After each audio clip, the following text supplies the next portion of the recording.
Hello and welcome to episode 103 of the Arena Regulars podcast. I'm Zach. And I'm Jeff. And we're source for drunken Magic the Gathering arena content. That's right. Basically, we're a couple of regular dudes drinking some, regular beer.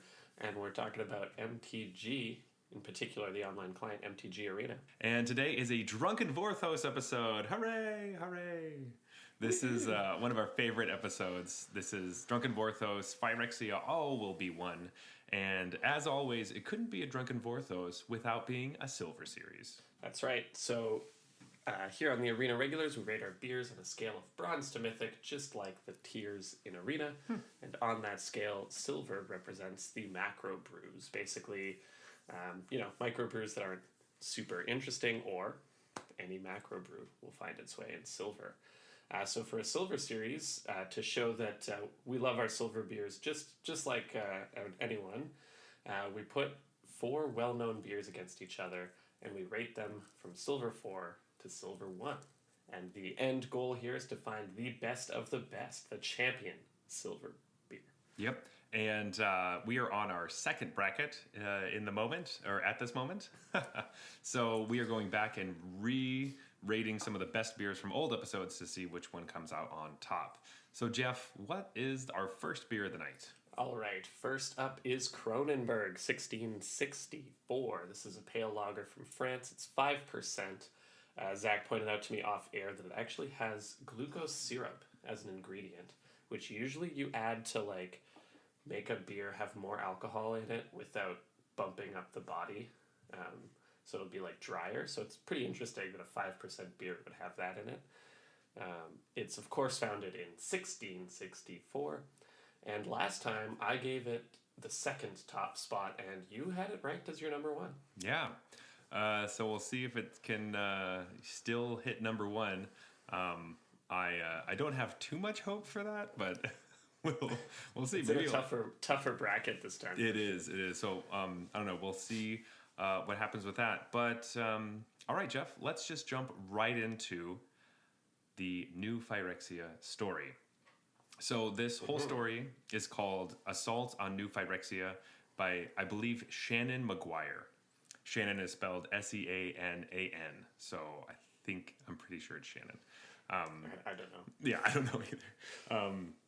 So we are going to be doing the 5 short stories that are part of the main story on the Mothership website. That's Wizards of the Coast. And going through them, if you haven't read them yet or don't know what's going on, this is the perfect time to figure out what is happening. We're going to explain everything. So there's no spoilers here because, I guess we're going to spoil everything. So if you haven't read it and you want to read it, go do that or just listen to us talk about it. All right, so this is episode number 1, Uncontrolled Descent. So we start off with this kind of weird beginning with Kaito, and he's seemingly kind of on a beach. He's having a really great time, basically, as he's sitting in the sand, and it feels very warm and comforting, and he doesn't really want to move. However, we realize that he has crash landed onto New Phyrexia, and it's kind of this, I don't know, is it a spell? Is it some sort of weird trap that they laid that make you feel really comfortable in the sand, so you just kind of let it engulf you and you die? Is that what was happening? I guess it's not super clear because this never happens again. Mm-hmm. And I think Nahiri says that something similar happened to her, but she was able to break out of it. But you don't actually know.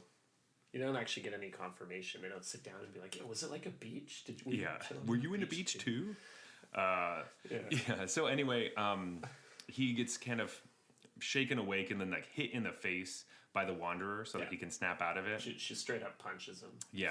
And she is flickering in and out of kind of existence because what they find out is that when they were all planeswalking to Phyrexia, there's a barrier on the outside, and the barrier is trying to keep the Wanderer out of New Phyrexia and push her away because her spark's so unstable, as opposed to the rest of them who made it through, but kind of got broken up in the process. Yeah, exactly. Our strike team of people, which I'll refer to them as the strike team for most of this, have all been split up. And so we meet the first 3, which is Kaito, You said Nahiri already, who's with him right now, and then the Wanderer, who's kind of flashing in and out. Yes, and Nahiri is currently busy. While Kaido was chilling on his beach, Nahiri was busy fighting this crazy squid tentacle, obviously metal Phyrexian monster. And all of the waves that Kaito was hearing was actually that fight that was going on. Nahiri ends up killing this thing. They make it seem like it was pretty easy for her. It's kind of like Kaito's like, oh, I can't imagine anyone beating that thing. And then she easily beats it. But she did get a bit of a scratch on the back of her neck in doing so. But it's probably nothing. She's like, whatever, it's just a scratch. And she touches the back of her neck and she's like, I'm still bleeding blood, so it's not oil, so I'm all good. And they're like, okay, cool. So then, like... that works for me. Yeah.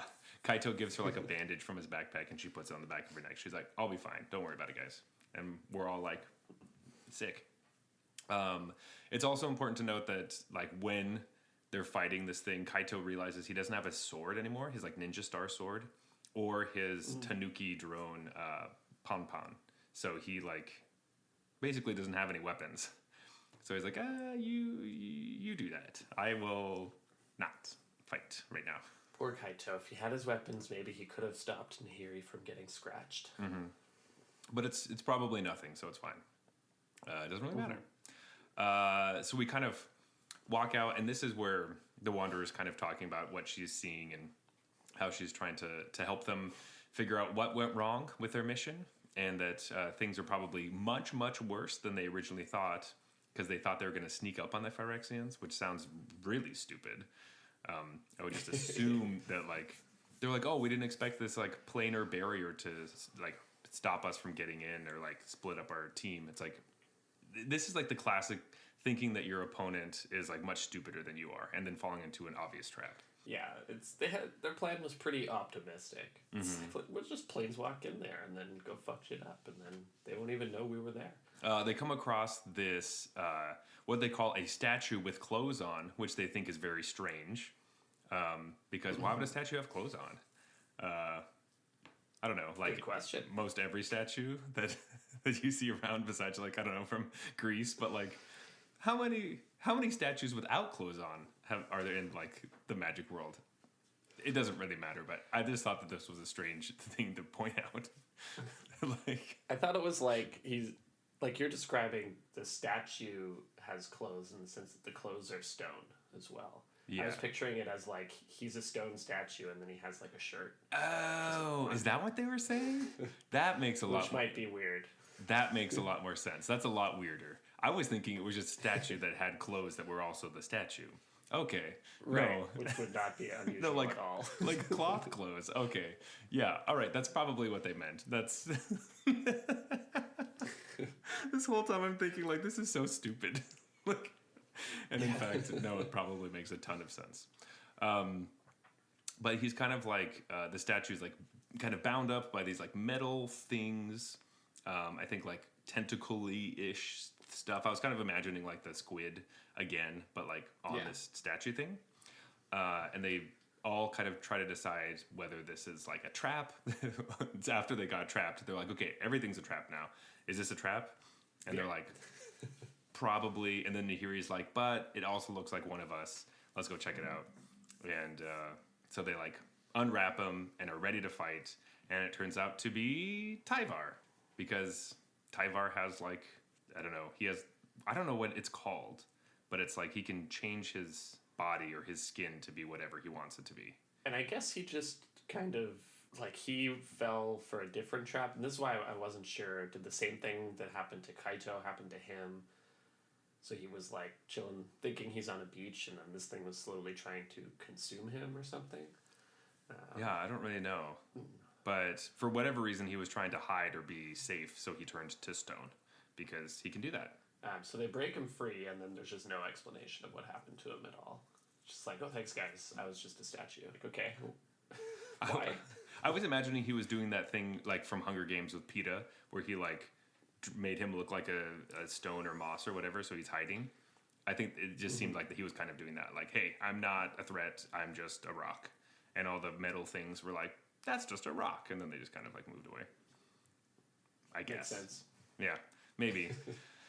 So anyway, they are now wandering around together trying to find their, like, I guess the group of rebellion people, the rebels on the rebels on New Phyrexia, that we're expecting them to arrive, and so they're all trying to find the other part of the strike team.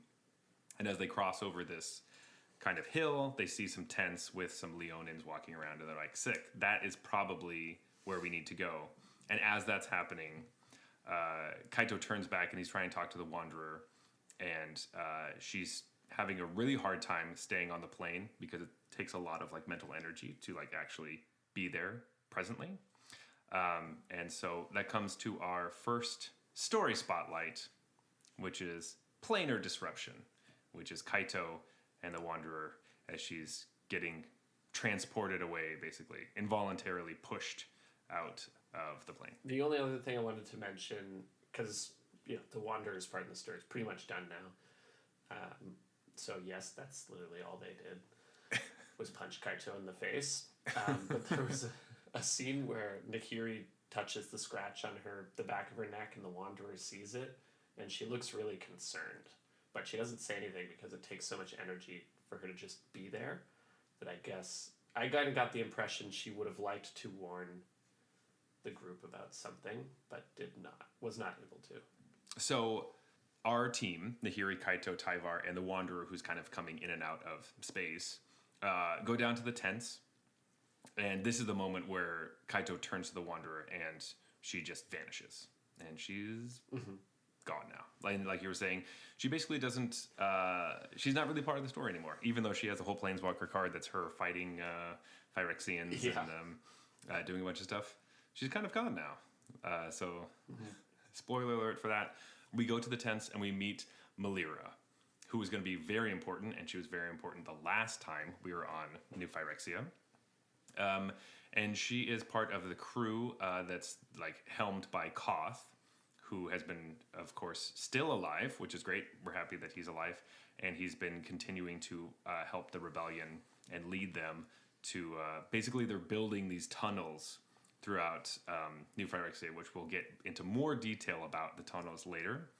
But we are going to go meet up with him because that was the plan, is that we were trying to come to Phyrexia and then hopefully Koth will be able to help us. It seems like we didn't know if he was alive or not, but which happens a little bit later. But he is, because Melira tells us that he is at this moment. It's worth noting that Melira, I guess, is like, you said she was important last time around. One of the reasons she's so important is that she can't be completed. Like, she's basically immune to the Phyrexian oil. I think her card has something to do with not being able to get poison counters or something. They do mention that in this story, but it's somewhat assumed that you already know that. Yeah.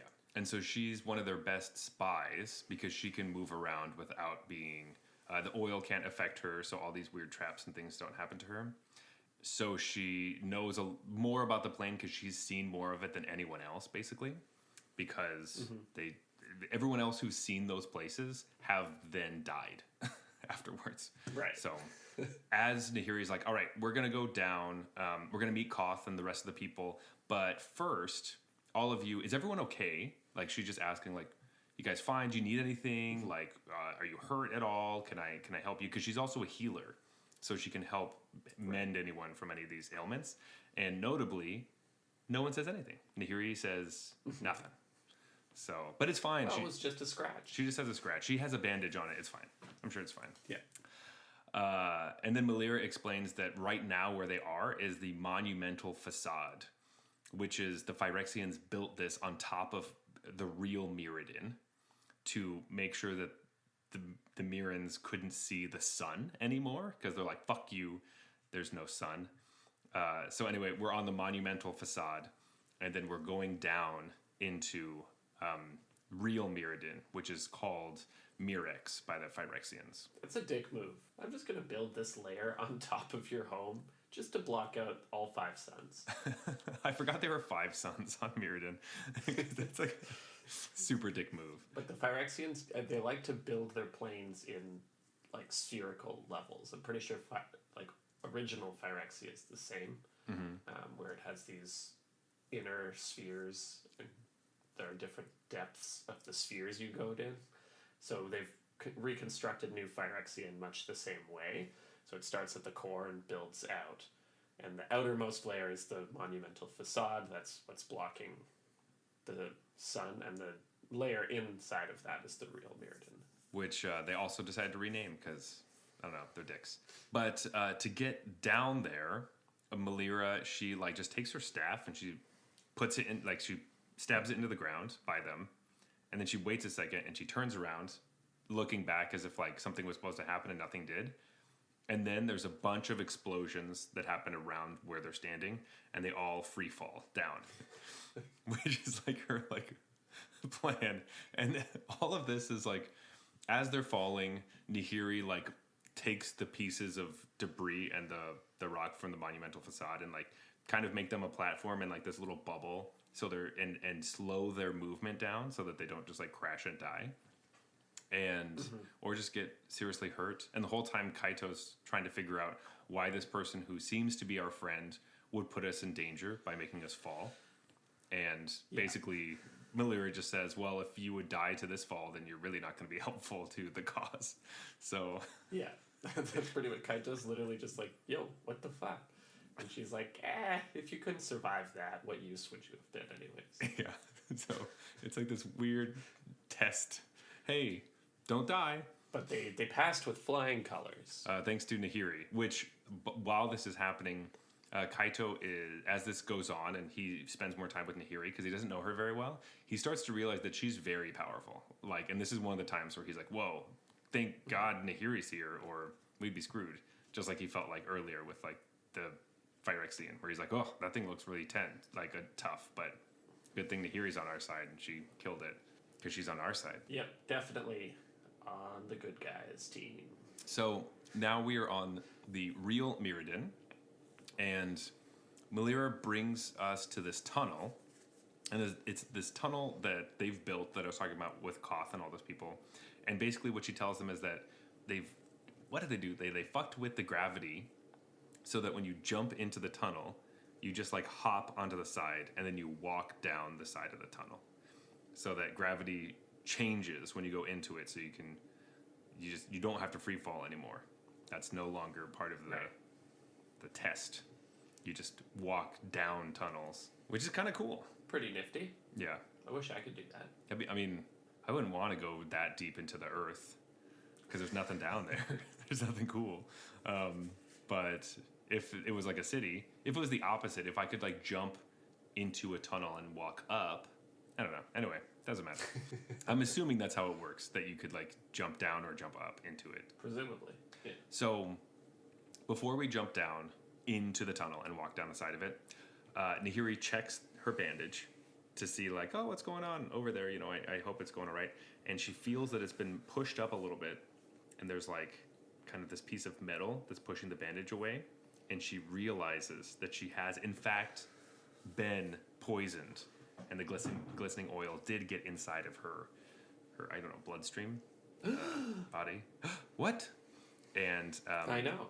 What a shocker. It's such a shock. And so she is now worried about turning into a Phyrexian, but in classic zombie movie fashion, doesn't tell anyone and keeps it to herself. Yep. So that's nice. Always great when people in the team know that they're going to turn and be, your enemy soon, but they just don't want to tell anybody because then everyone might gang up on them and kill them before they turn. Yeah, I think her reasoning was if she tells them, they're going to try and kill her, and she would defend herself and kill all of them. And that would be bad. So she knows that she would destroy all of them, I guess. Yeah. Which she probably She's would. very confident. Yeah, that's one thing that Nahiri is. She's very confident. And I want to say this is like a recurring theme in this story, that people are not sufficiently concerned about people being poisoned by this glistening oil that will turn them into an enemy. spoiler alert, this isn't the only time it happens, and nobody ever seems to really care that much. They're just like, oh, that's a shame. I guess we'll have to deal with that. And then they just keep on going with this infected person, or they just keep on like, anywho, like back to the task at hand. Yeah, like, I mean, this is super important, guys. No, when we get to the other one, that one I'm fine with because they had a plan. This one's like they didn't tell it. Well, except for, we'll get to it. We'll get to it. Yeah. But they should be taking it more seriously, in my opinion. Yeah. Anyway, so they all jump down and they walk down the tunnel. And at the end of this chapter, the Wanderer flashes back and she comes back to where the tents and the camp used to be, where there's a big hole in the ground. And then she talks to herself for a few moments, basically saying, "Oh no, I learned so much while I was away, and they don't know what they're going into." And then she kind of flashes away and disappears. But I did think it was interesting that she just kind of said that to no one. I love when characters do that. It seems like she has realized something that they don't know, and well, looks like they're going to be doomed. That's what it seems like the Wanderer has realized. That's too bad. All right, so now we are in episode 2, Unstable Foundations. This one revolves around Elspeth. So she's part of the strike team, and she lands alone on Phyrexia, and then immediately after she realizes she's alone and she doesn't know where she is, there are 6 Phyrexians that are trying to kill her. Meanwhile, Kaito's just lying on a beach somewhere. Yeah. If I was him, I just would have stayed there. I would have been like, no, don't wake me up. I'm chilling. Like, I don't need to be part of this. This is much better than what ends up happening. So. Yeah, because he also doesn't know everyone very well. He knows the Wanderer, which, to be fair, I was surprised that she was in it at all, because in the Kamigawa story, it seemed like she was just kind of gone forever and isn't, like, her and Kaito didn't have, like, connections. Right. But it seems like she can control her spark better now? I don't know. A little bit? I don't know. It's unclear. But yes, so Elspeth is fighting these 6 Phyrexians. I think she pretty, like, easily dispatches 3 of them, but then for some reason the other 3 are too much. Would be too much to handle. Yeah. Until one of them just gets wrecked by a big purple blade that pops out its chest. And so that should be all the clues you need to know that Kaya is here. So Kaya was able, with Kaya's help, they're able to pretty easily get rid of all of the Phyrexians that were attacking her. Then, soon after, they meet Thrun the Troll, who makes his one little appearance here and doesn't really say anything, but he helps them to get down from the monumental facade to Mirex, and then finally to the furnace layer, which is where everybody else was going to when they went through the tunnel. Yeah. I just like that he's barely in it, because he just seems like such a cool character to have around, but he's just like a greeter. He just like meets you and says, "Hey, they're down here," and he like brings you to your table. He's like a host at a restaurant. Yeah. Thrun the host. Yeah, I was totally hoping there was more Thrun in this story. It's like he's the last troll on Mirrodin. He's like, been in since the original Mirrodin, I think, or no, he was maybe in New Phyrexia. Anyways, he's been like a card that people have had to deal with for a long time. He has another sweet card in the new set, so I was hoping that he would do more than just like wave. Yeah. But no, he does his waving. I wanted to call out too that Elspeth, I think, does get injured in the battle with the Phyrexians, like very mildly, right? Like a scratch, similar thing. But Elspeth is much like Melira. Elspeth is also immune to the effects of the oil. So she's like frantically checking Kaya for any scratches or marks, but isn't too concerned about herself. Yeah, if only she was around for Nahiri, so they could actually care about it. But oh well. Yeah. While we are traveling down to the furnace layer, Kaya kind of shows that she has found this weird Tanuki robot drone, and also these like ninja stars that turn into a sword, which she kind of like wraps up and puts on her belt. Yeah, she's like, "Sick, these are awesome." So they kind of follow her around, and they safely get to the furnace layer, where there's a crowd of people. But of course, Elspeth walks down and she sees her favorite guy in the world, and she walks up to Koth, and they do the whole predator, the bicep arm grab thing. Dylan, you son of a bitch. Yeah. Well, they both thought the other one was dead. So. Well, yeah, this is the moment where it's like, oh, I thought you were dead, but didn't we hope that he was still there? Or, like, I guess we did hope, but, like, all of our plan hinges that he's still alive. It seems strange that we wouldn't have, like, clarified that before we went. There was a lot of that kind of stuff where it's like, wouldn't you think that they would have talked about what happens if you get a cut by a Phyrexian, even if it's just a scratch, like, that is important. Yeah. I feel like they would have talked all of this through, but maybe it is just they really underestimated their enemy, like you said. Yeah, I guess so. It really feels like it. But anyway, with that awesome Predator moment, this is our story spotlight number 2, which is Resistance Reunited. Sweet moment. I just like the card because the art looks awesome. I'm just gonna think about that every single time. Also, Kaito is of course reunited with Pompon, his Tanuki drone, and so he's really psyched about that and takes him back from Kaia, who was like, "Oh man, that was a funny moment." Yeah, it was a funny moment because I feel like Kaito was like, "Hey, those are mine," and Kaia's like, "Are they?" Yeah. He's like, "Yes, can't you tell they're not Phyrexian?" Kai's like, all right, fine. You can take them, I guess. Okay. She's pretty bummed out. Yeah. Also, Jace is here. So he found his way in. There's a bit where they're talking about how they had a connection and they're trying to figure out where's everybody else, because when Jace was going, he's famous for, like, when they planeswalk or go on missions, he links everyone's minds together so they can talk without opening their mouths. And of course they were doing that this time, but then when they went through the barrier on the outside of the plane, it broke everybody up and it broke his mind link or whatever.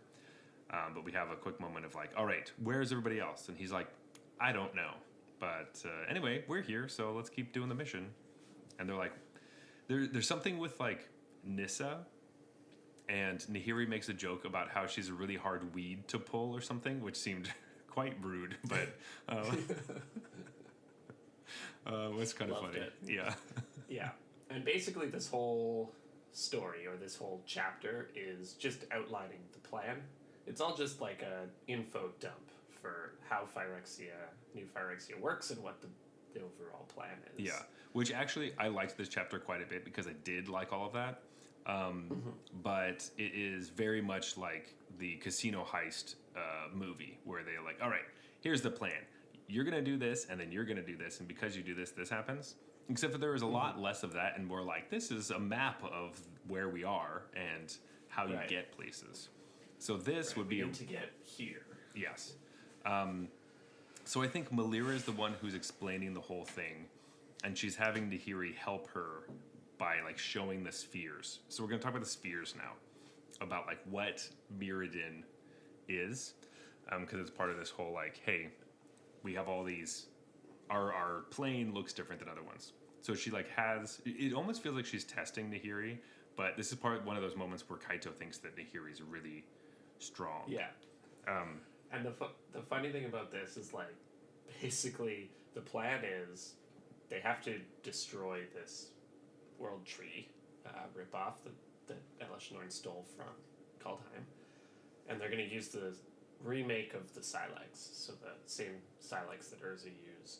They've recreated it, apparently. I know we criticized that last time. Apparently you could just do that. But yeah, they did it. And basically, Malira asks Jace, okay, so you're going to blow up the world tree. Will you blow up all of Mirrodin when you do that? And Jace is like, well, according to my calculations, no.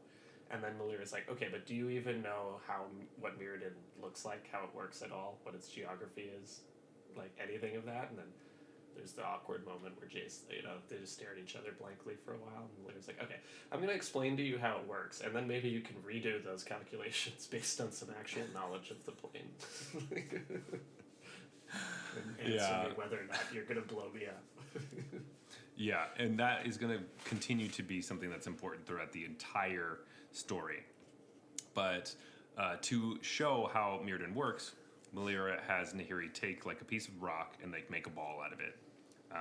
And she's like, all right, so this ball is the seed core. This is the very core of the plane.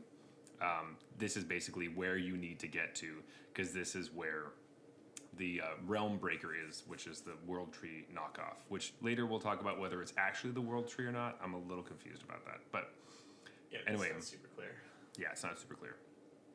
Tyvar makes it seem like it is, and he's really mad about it, but I can't tell whether it actually is the World Tree that they took and then completed, because at some point it makes it sound like they did that, but then at the same time I don't know what would have happened to Call Time if the World Tree wasn't there to hold up all the different realms. But anyway, this is where the Realm Breaker is in the Seed Core. And then they make another sphere on top of that that just kind of encompasses it. And that's the Mycosynth Gardens. And this is the place where they released the toxins the first time the Phyrexians took over Mirrodin. And this is how they started to breathe in all of the gases and took over. Right. The next layer is the Fair Basilica, which is like where Elish Norn is. And then the Dross Pits, the Surgical Bay, the Hunter Maze, the Furnace layer, which is where we are right now, Mirex, and then the Monumental Facade. So, lots of layers. It's like an ogre or an onion. Exactly, yeah, it's an onion. And some of these places, like, I'm a little confused because they say Mirex was like what remains of Mirrodin, but then the other phases are like parts of Mirrodin, it seems like at some point. Like there's one that Vorinclex took and made into his Hunter Maze or whatever, and that was supposed to be the green mana from Mirrodin, the Tangle. And the Dross Pits, like Dross was a thing on Mirrodin before Phyrexia invaded. So I'm a little unclear on what exactly they mean on Mirex is like the remainder of Mirrodin. I think Are that's these like sub-levels within it, or I think it was just like the top layer of Mirrodin, because I also thought that Mirrodin maybe had layers too, but I also don't really know. I didn't read any of those books, so I have no clue. Yeah. Because it seems like they just they took over from the inside out. Maybe that's a Drunken Vorthos for another time about how Mirrodin became what it is. But anyway, those are all the layers. They are also the 5 common lands, and then 4 more. 4? Is it 9? Yeah. The 5 common lands and then 4 rare lands that are new in this set are these different layers, these spheres of Mirrodin. All right. Also, it's important to know that between the Furnace and the Dross Pits, there's a tunnel that goes straight to it, so we can kind of pass through the Hunter Maze and the Surgical Bay. We don't really have to go there. So luckily, we have like a shortcut. It's like Chutes and Ladders. It's like a chute just straight down. Yes, exactly. Yep. And fun fact that I know just from seeing the like preview for one of the side stories, the Hunter Maze is where Nissa and Luca ended up. Very nice. Yeah, because we don't really see them in the story. So after we talk about the plan to the casino heist, Koth tells everyone that the Glimmer Void, or Glimmer Void is like a type of metal, they coat it on themselves or in the weapons, and it really helps them fight Phyrexians better. It doesn't completely stop you from getting like consumed with the oil, but it helps a lot. So all like the cards where you see the hammers and all their bodies that have like the in all the art, there's like the, I don't know, what are they, hexagons all over their body? That's Glimmer. Yeah. That's the Glimmer Void on them. Yeah, because they use the Glimmer Void to make something called like Hex Gold or whatever. Right. That's what you're seeing in those pictures. So we all decide we're going to suit up. We're like, sweet, let's do that. And so everyone kind of at some point goes over and rubs it on their weapons and stuff. And Kaito puts it all over his Tanuki drone so it can be uncompleted. because that would be really sad. If they killed the Tanuki or turned it evil, that would be really, really sad. I feel like a lot of people would I was get so hoping mad. they were going to do that. Really? I think I don't. They kept mentioning the Tanuki so many times. I'm like, oh, they're going to complete this motherfucker. That's for sure. Don't worry, they did not kill the Tanuki, because I think too many people would be sad. It's like, don't shoot the dog in the movie, you know. Yeah, I don't think Phyrexians are that evil. They're evil. They complete evil. planeswalkers. They don't kill the Tanuki. They created a whole extra layer just so you wouldn't be in the sunlight.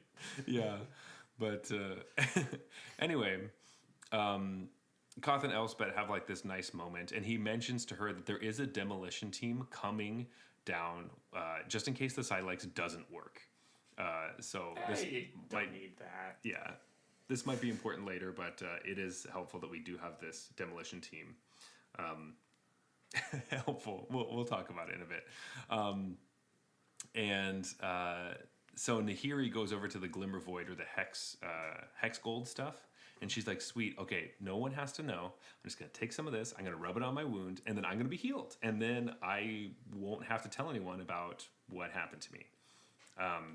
In fact, she cuts more of her skin open and puts it into her bones, basically, and then it just seals back up and doesn't do anything.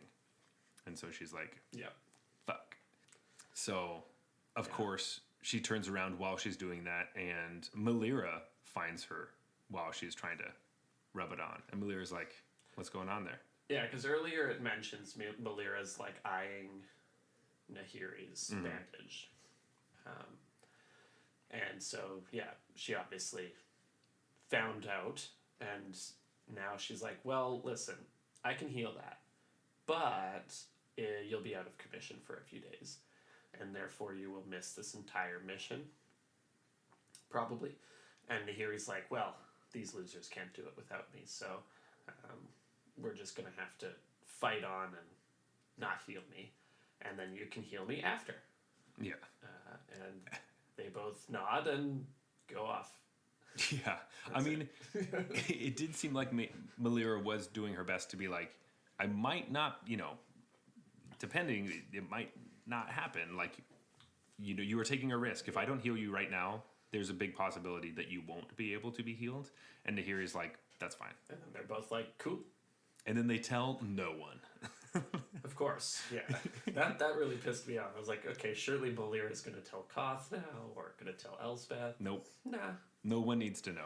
There's just this most powerful planeswalker on our team, might be working for the enemy and could burst out and, turn against us at any point, but we don't need to know that. Yeah, it kind of seems like everyone is aware that could happen and they can deal with it at the time. The only person that seems to be worried about it is Kaito. Kaito's like, I don't want to fight her if she's the bad ones. No. Yeah. She's I've seen her really whoop strong. some ass already. Yeah, and I saw her do some stuff with some rocks that was kind of crazy. I'm not gonna fight her. I don't think my ninja stars will be that effective. Is what he's saying. Basically. Anyway, and then the whole strike team is all together. So the strike team consists of who are the people? So we have Nahiri, Kaito, Tyvar, Jace, Kaya, yeah, she's important, and then Melira, Koth, and his crew of demolition people, and yeah, I think that's everybody. They mentioned at this point that basically Jace or Kaya has to do it, has to blow everything up. The reason is that Teferi went back in time and watched Urza do it and learned how to do it, and that information was transferred to Kaya. Because Jace it was transferred to her because she was helping him go back in time to do the ghost thing. Right, so she was present. The spirit connection or something. And I think apparently while that was happening, Jace was also reading her mind. So then... Right, and Jace read her mind and now also knows how to work the Silex, but it's not something she can just explain to someone else. Apparently, though when... Yeah. It seems easy enough, but whatever. They're really concerned that it has to be Jace or that they're going to Kaya. forget how to do it. Anyway, so Jace is plan A. He's going to go down. He's going to detonate it, even though we don't know how much it's going to blow up. And Kaya is plan B. Also, like you were saying, Malira wanted to get a recalculation after he learned about Mirrodin and all that. And after that, he says, all right, if I say yes, it could blow up Mirrodin, are you not going to help us? And she said, I wouldn't help you if you said no, because she's like, I know you don't know for certain, and I don't want you to lie to me. I'd rather you tell me the truth than lie to me. So Yeah, she's I don't happy work about with that. liars. They're also like, we don't know how much it'll blow up. Will it blow up this whole plane? If the world tree or the realm breaker is further like sticking its fingers, because their plan is that like the realm tree is going to, or the realm breaker, sorry, is going to stick its branches out and touch all different planes, and then they can walk on the branches, or I guess, or like fly there or something. Yeah, they sent their battleships. Their battleships and stuff to the different planes. And so if at that point the tree is there and they blow it up, what will happen? They just don't know. So they're like, hopefully we get there before that happens. It's just a little more evidence of like this plan isn't super well thought out.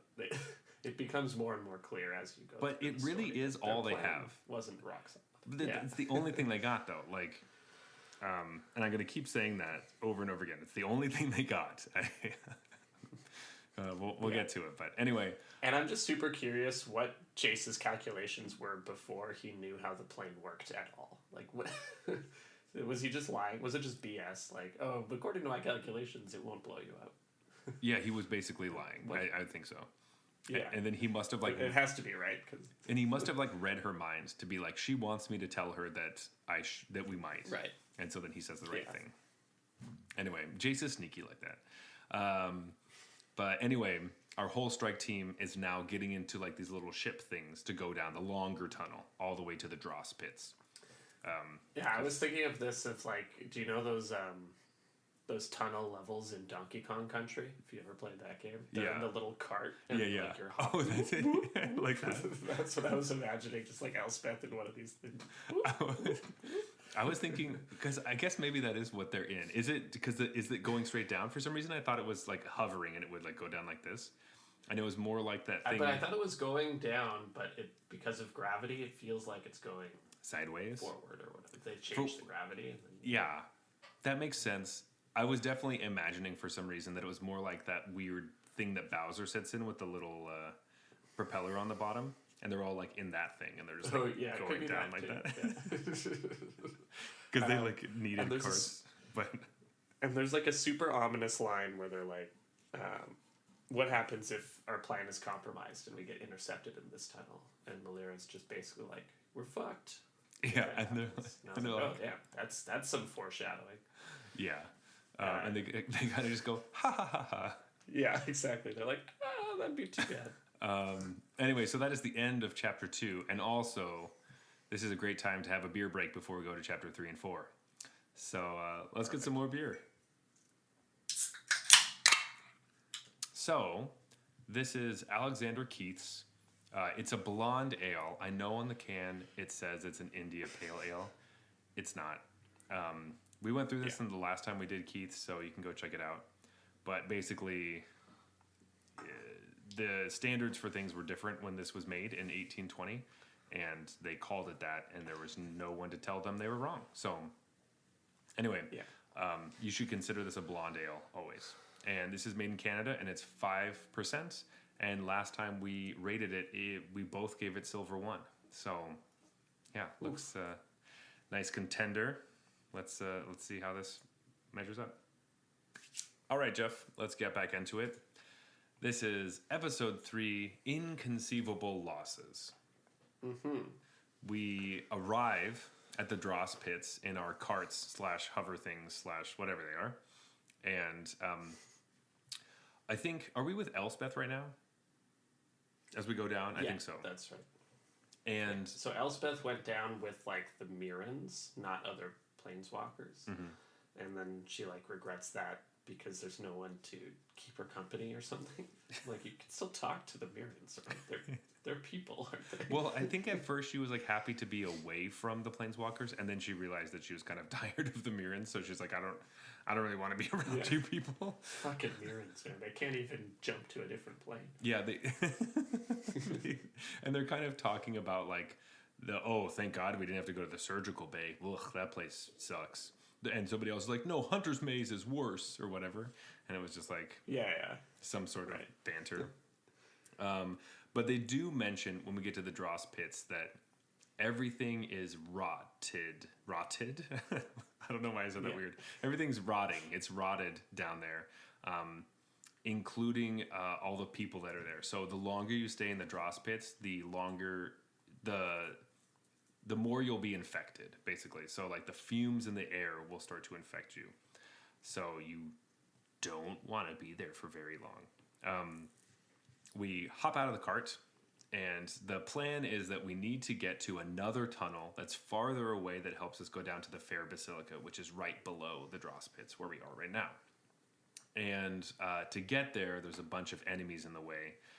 So it doesn't really seem like it's a super great plan. We have to kind of figure out, like, they didn't really talk about how they were going to get there. They're just like, Koth was like, there's a bunch of bad guys, but luckily they're fighting each other because there's like 7 different rulers, but like 4 of them don't like 3 of them, so then they fight a lot, so there's a lot of chaos, so we could just slip through. That seems to be the plan. Yeah, I guess overall, like, Urabrask is trying to take over New Phyrexia, basically take Elesh Norn's spot. Yeah. So some people are siding with him and some aren't. So I guess the Dross Pits, which is like the black mana region, has 7 Thanes, one of which is apparently the Uldred. Yeah.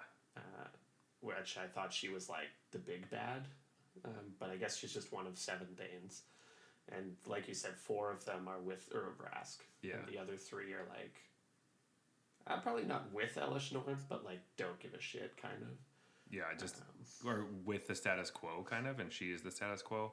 They're like looking to profit off whatever happens, probably, kind of thing. Yeah, I think some of the other ones, I don't have them written down, but it's like, I think Gith or whatever, and some of those other like legendary black creatures are those Thanes. Yeah, they have cards in the set. Yeah. Here it is. It says Thane in their title. Yeah, so Geth, Vran, and Roxith, as well as Shieldred, are all working. They are giving forces to the rebellion against Elesh Norn. So that means that Shieldred is on the same side as Urabrask now, which we didn't really... Guess so. This was like a 1-sentence thing that was like, wait, since when? Like, she just did a whole thing in Dominaria United that was like, go Elesh Norn. And now, maybe she is like helping Elesh Norn take over the other planes, but she wants to be the big bad, like you were saying, just like Urabrask. So all the Phyrexians are kind of fighting with each other because they don't all think mommy is mommy. I don't know. Yeah, so it's a little like interesting. There's even mention at some point that when, in the previous chapter when they were chilling in the furnace, Urabrask like allowed them to do that or built it out for them. There was some mention. Koth and Urabrask are like, they're chill. Like, Urabrask is like on their side. That's why he was in New Capenna and was like fine with like Tezzeret, because Tezzeret is also playing both sides. So anyway, Urabrask is like helps the rebellion, and we're part of the rebellion. So and people feel a little uncomfortable with the fact that they're like relying on a Phyrexian. But what are you gonna do? They're strong. Anyway, Elspeth has a plan that the entire group should just drink all these vials of Halo so that the necrotic fumes from the Dross pits don't infect them. Because not only is there like the glistening oil you have to worry about in the Dross pits, but the necrotic stuff, the green, every time you see like green rivers on Mirrodin cards, that's like Necron. And so that stuff will poison you as well. And the other thing that I wish there was more explanation around. I feel like either I missed it or there just wasn't any.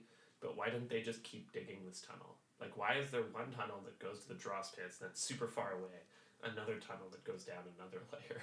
No. Was there a reason they had to stop digging? They didn't explain it, but I'm sure that this one was easy to dig, and then the next one would have been hard, or something happened. I don't really know. Right.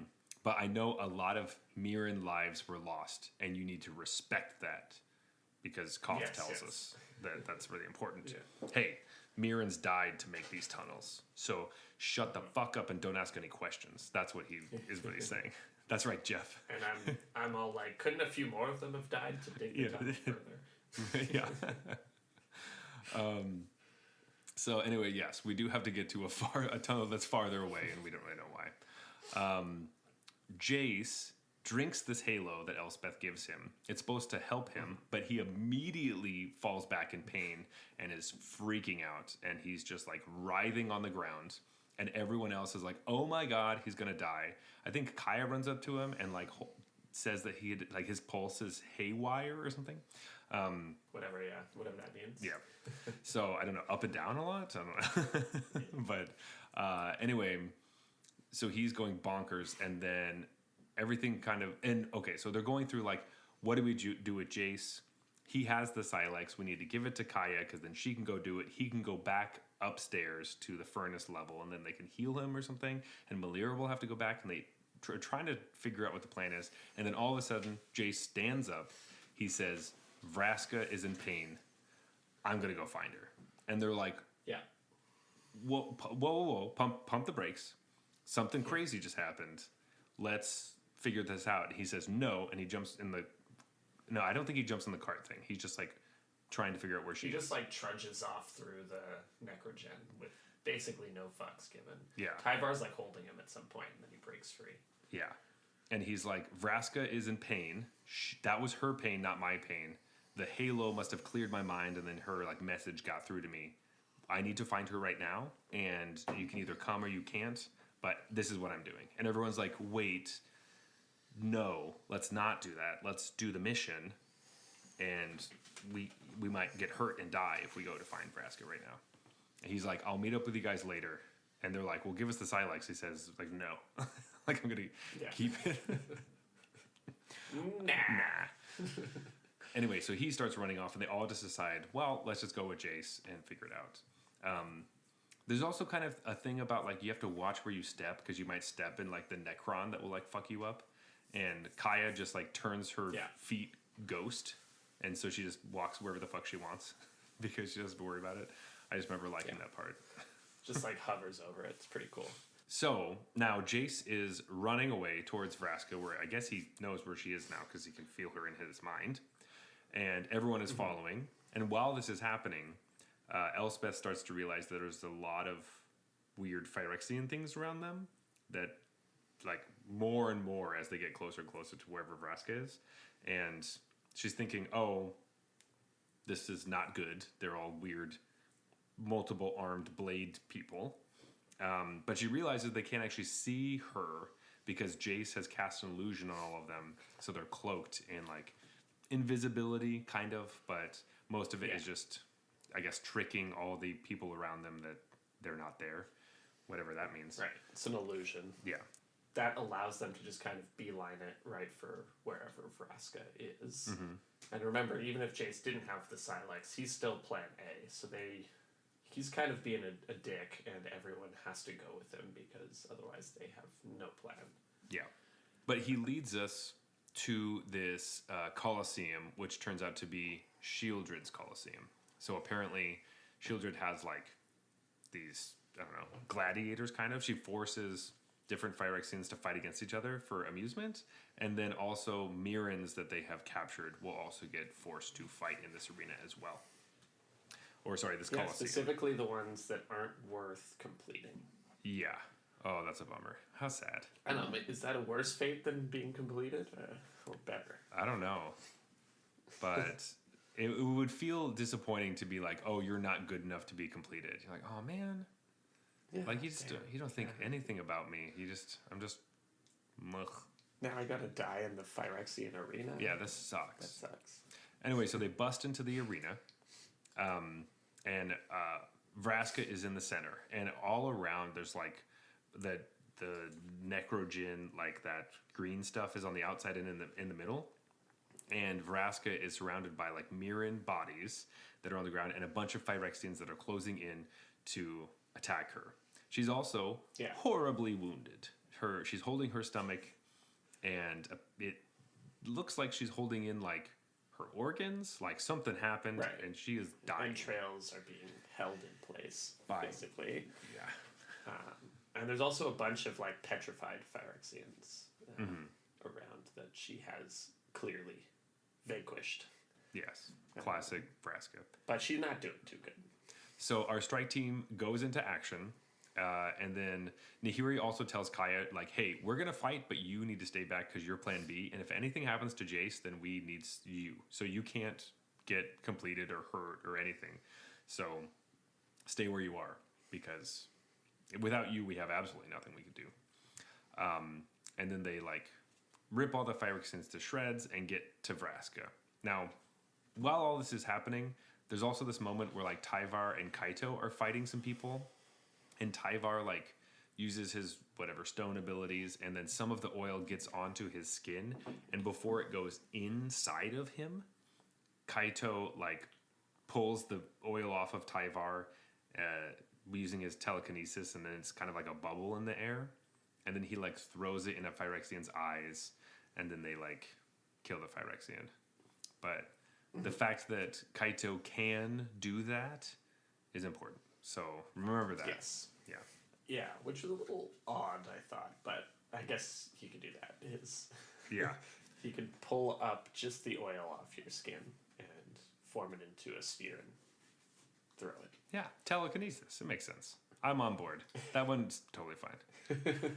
All right, I guess we're accepting that one. Yeah.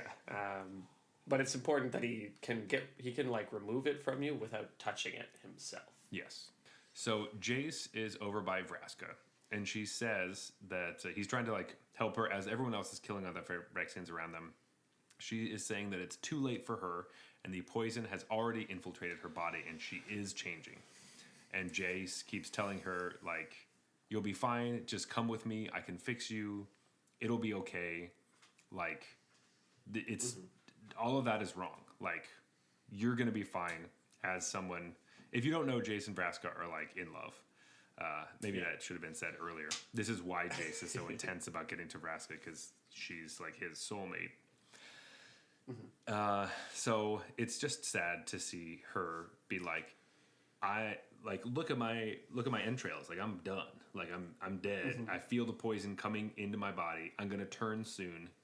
You guys all have to get away, because bad things are gonna happen if I turn and you're still here. And Jace is like, fuck no, I'm staying with you till the very end, till like your whole, till your mind is gone to the other side. I'm gonna be with you. Cute sentiment. Ridiculous.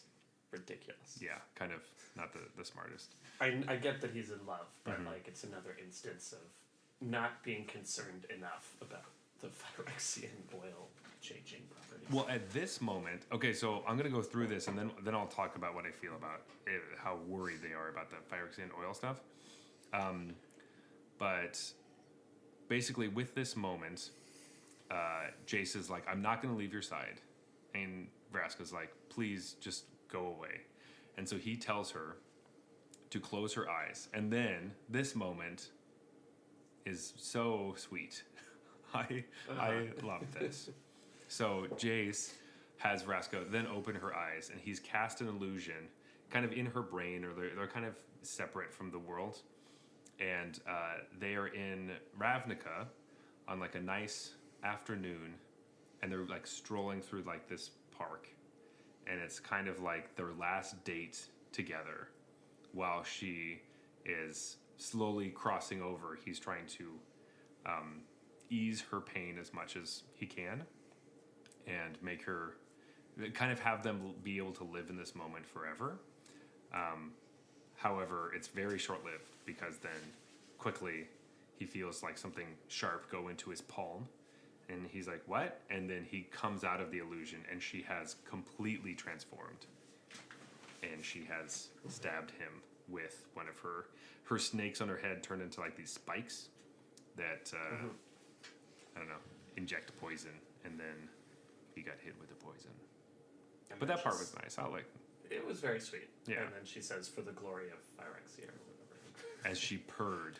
She kind of ruined the moment a little bit. Yeah, but- I do like that Shannon specifically said she purred it. I'm pretty sure is the verb. Nice. But anyway, that comes to our story spotlight number 3, which is Phyrexian Arena. Of course, we're in Phyrexian Arena, and that's exactly what that moment is. While all that stuff is happening, the strike team is trying to leave the Colosseum, but they run out right into the middle of a war that is a bunch of all the Phyrexians are fighting each other over whatever stuff. The things we were talking about before that was going to be a good distraction is actually in our way, and we cannot get to the tunnel because there's too many people. And they turn back and they can't go that way because Vraska's all completed and shit. So they're like, what the fuck do we do now? And now Jace got stabbed, and this is the moment where I'm like, when you said you were going to stay till the end, I thought Jace was just saying he was going to get completed. He's just like, if you're completed, I completed. Like, I'm staying with you, and we're going to go through this together. I thought he was saying we're going to die together, basically. But in fact, that's not what he meant at all. And he meant, I'm going to run away at the last second, but I was too slow. Like, that's... Yeah. What he was trying to do was time it perfectly so that he got as much time with her while she's her regular self. And then slipped out right before the Phyrexia Vraska took over, which is just dumb. Like, you don't need an extra 30 seconds with Vraska while she's holding her entrails and dying. Like, yeah. if your plan is to not get completed, just fucking leave. I think your plan being like, I want to be with her no matter what, that's fine. That's noble. I get it. Give the Silex to fucking the Kaya and then go. Sorry, while this is happening, but I said that before, but before they leave, there's actually a moment where Jace is telling them that he's not going to go with them and that he's going to stay with Vraska. And so then, oh no, that's happening right now. So he's trying to fix her after she's been turned. And the team's like, no, we're going to... Oh, no, this happened before. I'm getting confused. So before he got stabbed with the thing, everyone's like, we need to leave right now. You have to come with us. And he's like, fuck you guys, I'm going to stay with Vraska. And so then Nahiri, like, cuts his backpack open or whatever.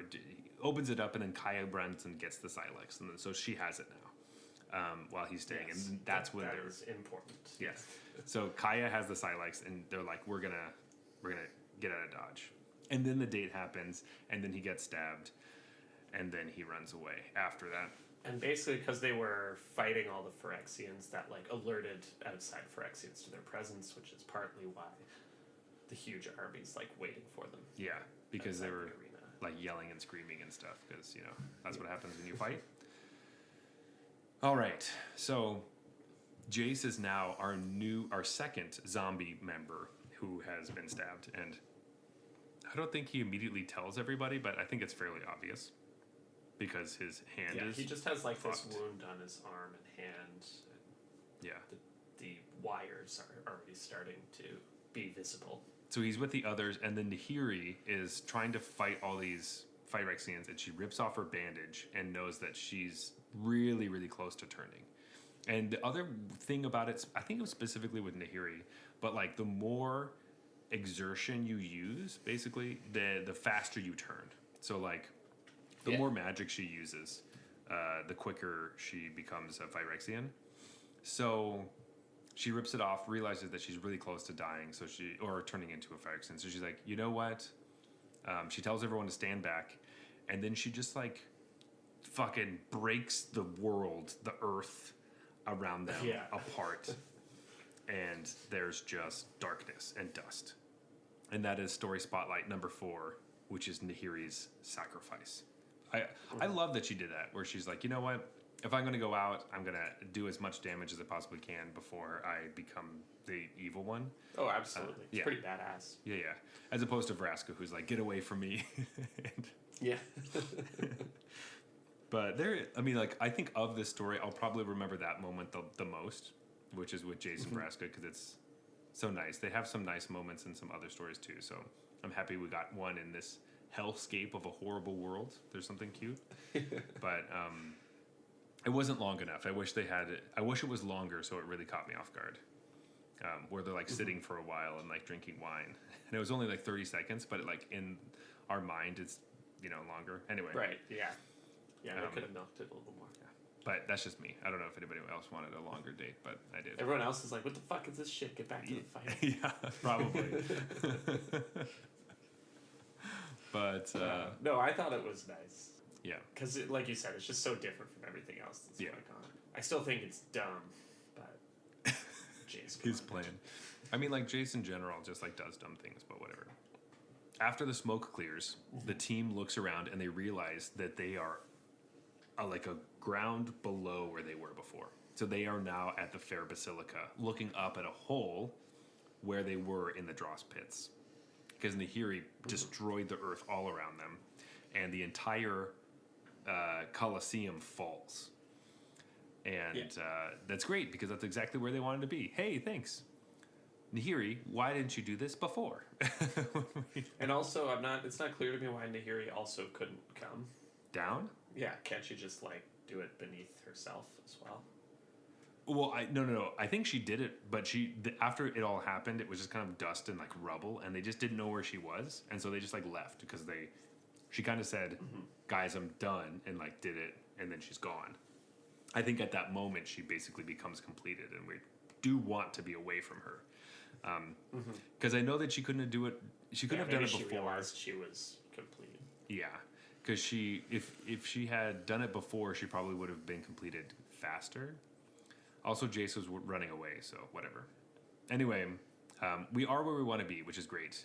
And both Nahiri and Vraska are nowhere to be seen. So both of those issues are completely gone, which is great. Thank you.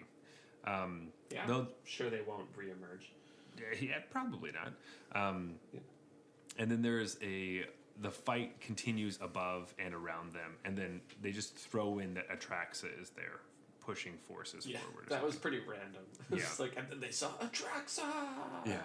And it's just completely irrelevant. Yeah. It was just to remind you that Atraxa is there, and she's on the Fair Basilica level, because she's like one of Elishnorn's peeps, and she's in the set. I don't know if it's like to tie in with one of the side stories either. Like, maybe that's supposed to give you an idea of how all the stories. Maybe we didn't read the side stories, but maybe we'll do it later. But yeah, we'll find out. But I think it's more so that Commander players love Atraxa, so they just wanted to add her in, like sprinkle. Just have to have that name in there. Yeah. Or sorry, more so. I was mistaken. Commander players hate Atraxa, is what I was supposed to say, because that's actually what they feel like. That's factual. Yes, that's factual. Anyway, they are all now running away from where they were before, and while this is happening, Jace convinces Kaya that she should give him the Silex back. Even though his arm is like slowly breaking apart and he's becoming completed. He's obviously poisoned. Yes. But he does say that the halo in his body is slowing down his completion, and that if the person who has the Silex detonates it dies, he wants to do it because he's dead anyway. So he's already poisoned. He might as well just set it off, and that makes sense to me. Like, hey, I'm a goner now, so just let me do it. So if something goes on where the person who detonates it dies, let me do it because I'm dead already. There's also a mention that he might have said something unsavory to Kaya. It doesn't actually say what he says to get her to give up the Silex, but she seems pretty pissed. Oh, I think I missed that part. It's told from like Elspeth's point of view or something, and she's like gives it to him in a humph, and then there's a reference later to like whatever Jace said that pissed off Kaya, which I thought was kind of interesting because it doesn't end up coming up. Yeah. But it's just like something they allude to. So I don't know what he said, but this is just another moment where I'm like, you are not... I understand that he's like lost or whatever, but you cannot give a Phyrexian the most important tool for your entire plan when he could change at any moment. Yeah. Though It's ridiculous. when we We need get to respect this more. but when we get to the end, you realize that it doesn't matter. I know that it doesn't end up mattering, but I know. it should have, and this was a dumb plan. My grievances aren't until the very end. So like I'm fine with like all these things are cool. Well, I have grievances there too, but this makes no sense. You're like, wow, you're clearly poisoned by the enemy and are going to become a like counter agent at any moment. Here is the most important item we have at our disposal that our entire plan depends on. Yeah, but we also saw Nahiri, and she's gone through a bunch of stuff, and like it took her a really long time, and he just got the thing, and also He got way worse than Nahiri did. Nahiri just got a scratch. sure, but he also has the halo, so I think it's not the I worst. don't know. I wouldn't trust this. I think this is a bad idea. And also, I think Malira has the exact same talk with Jace as she had with Nahiri, where it's like, hey, I could fix you, but it would put you out of commission for a few days. And he's like, fuck that. And she's like, cool. Yeah, well, they also say no, because somebody else says, "Hey, Malira, could you save him?" And she's like, "Yeah, okay. but we'd have to be up on the furnace level. I can't do it here." And he's like, "I don't got time for that." And that's Oh, right. They were talking away from him. And Yeah. like, he like says in their minds, like, just to let you know I'm listening. Yeah, exactly. Like I don't like people talking about my fate without me, kind of thing. Anyway, so that's not going to happen. He's not going to get fixed. It's kind of over. Also, random, it doesn't really matter, but when Elspeth fell, her bag of Halo broke, so there's no more Halo. All the Halos. I couldn't help but be like, oh no, the bag of stuff that didn't really matter. Yeah. Oh no, the dust of the angels that didn't do anything is broken. Oh, so sad. I'm not even sure why this was part of it. Like, It just because it's not like if they had Halo, it would have trivialized upcoming encounters. It's not like this ends up mattering. It's just because they want to tie it into why she had to be at New Capena and like get the Halo in the first place. But like Halo never matters. Wasn't it supposed to be like the ultimate weapon to beat Elish Norn? And like It was, yeah, or at least that's what I thought based on this. and that's not it at all. So Yeah. but that's fine. I didn't really like the New Capena story anyway, so I'm fine with Halo not mattering at all. I love exactly. I wonder if they pivoted, right? Because it's like it ends up providing a very slight bonus, but then they also introduce another thing that provides a slight bonus, the Glimmer Void, which like trivializes the Halo because it says the same thing, and it's just like, okay, I guess the Halo didn't matter. Yeah. I guess if you have two things that kind of help, they turn into one thing that really helps. I don't know. Maybe.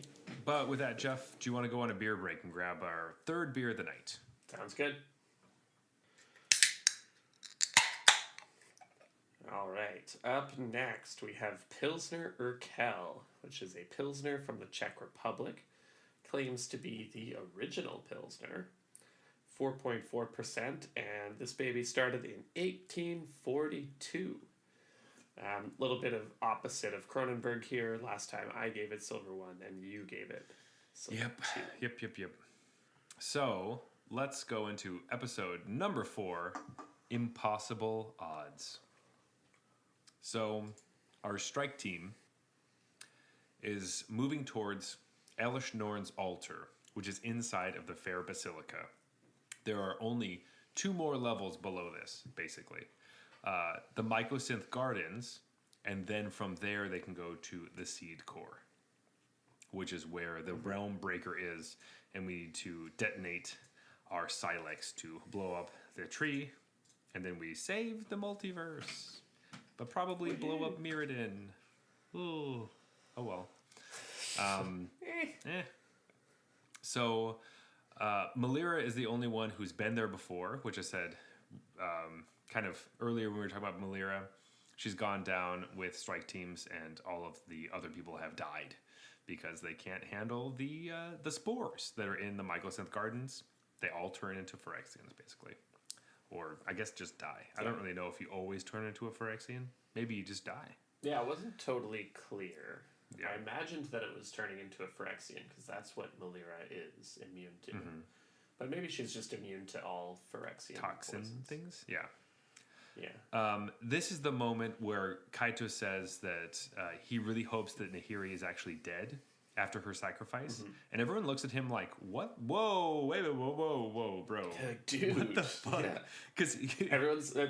it's very. Well, people are literally like, "I can't believe she did that sacrifice." He's like, "I hope she's dead." Yeah, it's because they're kind of talking about like what she did for them and how they got here now, and he's really hoping that she's dead, and then he explains himself to say, "It's because I know how powerful she is. I really don't want to have to fight her. It's like none of us can beat her 1-on-1, and probably not 2-on-1. So like, that's bad news." Yeah. Which he's not wrong. Yeah, he's not wrong. Yeah, he's basically thinking about it as she's either dead or a Phyrexian, and I'd prefer dead, which makes sense. But it just seemed a little offside at the time, and everyone's like, "Oh wow, I can't believe she did that for us." He's like, "I hope that bitch is dead." Yeah, fucking Nahiri. Hope she's dead. But anyway, they go inside the basilica, and there are all these like calcified like Elish Norn followers everywhere. Like there's a bunch of there are more statues wearing clothes. Just kidding. They're actually just statues. They're not like with the clothes or whatever. And everyone's like looking to each other. Like, this is a trap though, right? There's got to be a trap. There's a bunch of like statues around. And there was a statue outside too, and they're like, "That's gonna pop out at us, isn't it? Like this doesn't seem right." It wasn't just like a statue either, right? It was like a colossus. Yeah. It was like freaking huge, and they had to cross a bridge, and there's this big ass statue right next to it, and they're like, "What if that thing comes to life and smashes the bridge while we're walking across it?" And they're like, this is another moment of like, well, then I guess we'd be fucked. Yeah. And then nothing happens, so it's totally fine. Yeah. Yeah. It happens so many times where they just foreshadow something that just never happens. I mean, there's a bunch of times when they foreshadow something and it does happen too. So there's just a lot of foreshadowing. So yeah, I guess when they gotta keep you on your toes by throwing in some false positives. I think it's like whenever they flash us like a flashlight on it, like they spotlight it, being like, "Hey, this is the thing that could happen." It doesn't happen, and then every time it's kind of snuck in there, then it happens. Classic. Yeah. They just walk through. They there's all the calcified or whatever. I think the card's actually called ossification or something. Ossified. So I don't know what that means, but they are turned into bone now. I guess. Oh, bones. Oh, ugh. Yeah. Ugh. That's so much worse. I don't like that at all. I know os, like OS is French for bone. Okay, that's gross. Anyway, they're all bone, I guess. Oh god, I hate that. Anyway, so the bone statues, they don't come to life.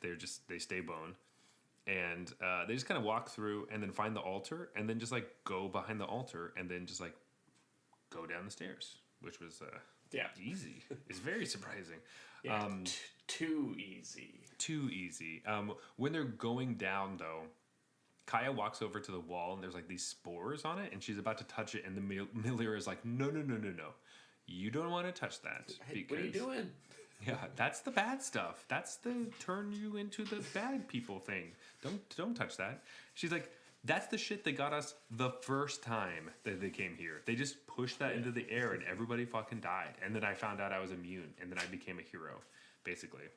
Yeah, and then that's why I'm the best. That's why I'm here right now, because everyone else died. It'd be a real like I'm surrounded by idiots moment for Malera. Like, what are you doing? Don't touch that. Yeah, exactly.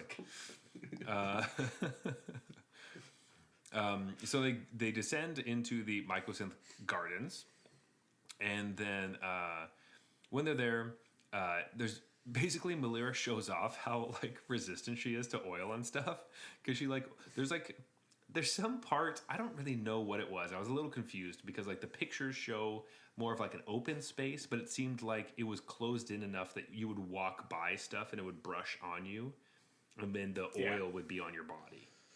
And so she kind of walks through and gets the oil on her, and then shows that nothing happens and just like falls off. And she's like, yeah, but this isn't going to happen to you. It just happens to me. Yeah, you would all get messed up. And so now we go into the part where like, this is the part of the casino movie that I like get mad at if they do it, and why movies like Ocean's 11, sorry, are good because Tyvar explains his plan, and then we immediately do all the things he just explained. So we have to read the same thing twice, and it's like Yeah. And in Ocean's 11, while they're explaining it, it's happening, so we don't have to do it twice. It just kind of like happens at the same time, which is a good way you do this. But anyway, do you want to explain his mission or his plan, like what he does? Yeah, so basically we spoke about how Tyvar can make his skin like whatever he wants it to be. So he was stone at the start. I guess he can also do that to other people. He can make other people's skin like change to this other substance. And so he's going to basically coat them all in Glimmer Void to give them some amount of protection. But then also, because Kaito was able to remove the oil from his skin earlier, Kaito's going to be on like flash oil removing duty, where when they get through and he drops the Glimmer Void, all the oil has to get off. And so Kaito has to like use his telekinetic powers to remove all that oil. And that's basically the plan. They're just going to walk through, but they're going to armor up first, and then because he can't necessarily keep the Glimmer Void armor forever, and Glimmer Void isn't 100% resistant, Kaito's got to get that oil off them ASAP. Yeah. It's also important that when Tyvar is doing this to you, you can't use your magic. So if you are being like turned into a rock or Glimmer Void or whatever, you can't use any of your powers. So that's why Kaito has to be on alert. So as soon as that comes down, he has to be able to pull it off. This is a huge plant. So this is a Kaito earlier being able to take the ball of I think this is an interesting storytelling technique actually. So Kaito's plant was earlier in Phyrexia Arena, where he takes the oil off and throws it at the guy. All right, so that's the first plant. So now the payoff is right now, where we've learned that, sweet, he can do this thing and he's going to help us with this task. But then Tyvar plants a new thing that's going to come up later by showing us the payoff of one plant and add a new plant for another thing. So I don't think it was extremely like strong, but it was interesting. You don't often see the payoff of a plant with a new plant for another payoff later. So I kind of like that a little bit. I mean, obviously you don't necessarily know it's happening at the time. Exactly. You only see the resolution of the first plant. But you just have that moment of, why is it so important that no one can use their magic during this time? Right. And we won't figure that out for a little bit. But anyway, we do all the things we just said, and it happens, and it's great. Yeah. I was gonna say, like, we have fewer notes for this story. Was it just shorter? And I'm like, no, it's because they just it's like half as long because they explained everything twice. Yeah. But when we get to the other side of whatever these things are, I'm not super sure, we see the Realm Breaker. And at this moment, Tyvar cries, kind of. He's like, oh no, the World Tree. Because every time in the story we talk about the Realm Breaker, Tyvar has something to say about the World Tree, about how the Realm Breaker's an imposter and the World Tree's amazing and something. Because it's like... To the point where they stopped calling it the World Tree because he would freak out every time. They're like, fine, Realm Breaker, whatever. Yeah, and like they don't give a shit because they're whatever. But this is when it gets confusing, where I'm like not super sure whether it actually is the World Tree completed or it's one that they crafted and then they're calling it something else. My interpretation was they took some sort of like seed from the actual World Tree and planted a new one that was like Phyrexia. They took the what's it called? The serum. Or whatever, the sap of it. The sap, that happened a long time ago. But anyway, Realm Breaker is a really cool name for a tree. So anyway, I like it. All right, so as they're crossing over to the Realm Breaker, they have to go over this bridge, and then there's just like this big explosion, and the sky opens up, and the Blind Eternities are revealed, which is telling us that we're very, very close to the tree actually reaching other planes right now. So we're a bit farther into the whole tree is doing the stuff it's supposed to do thing than we thought, which is really bad for our plan because we were trying to blow up the tree and we were hoping it wouldn't be in the blind eternities by this point. Right, and it's like to the point where they're already loading up warships with millions of Phyrexians because they think they're that close to like ship out and ready to go. Yeah. Take over these other planes. So it's already too late.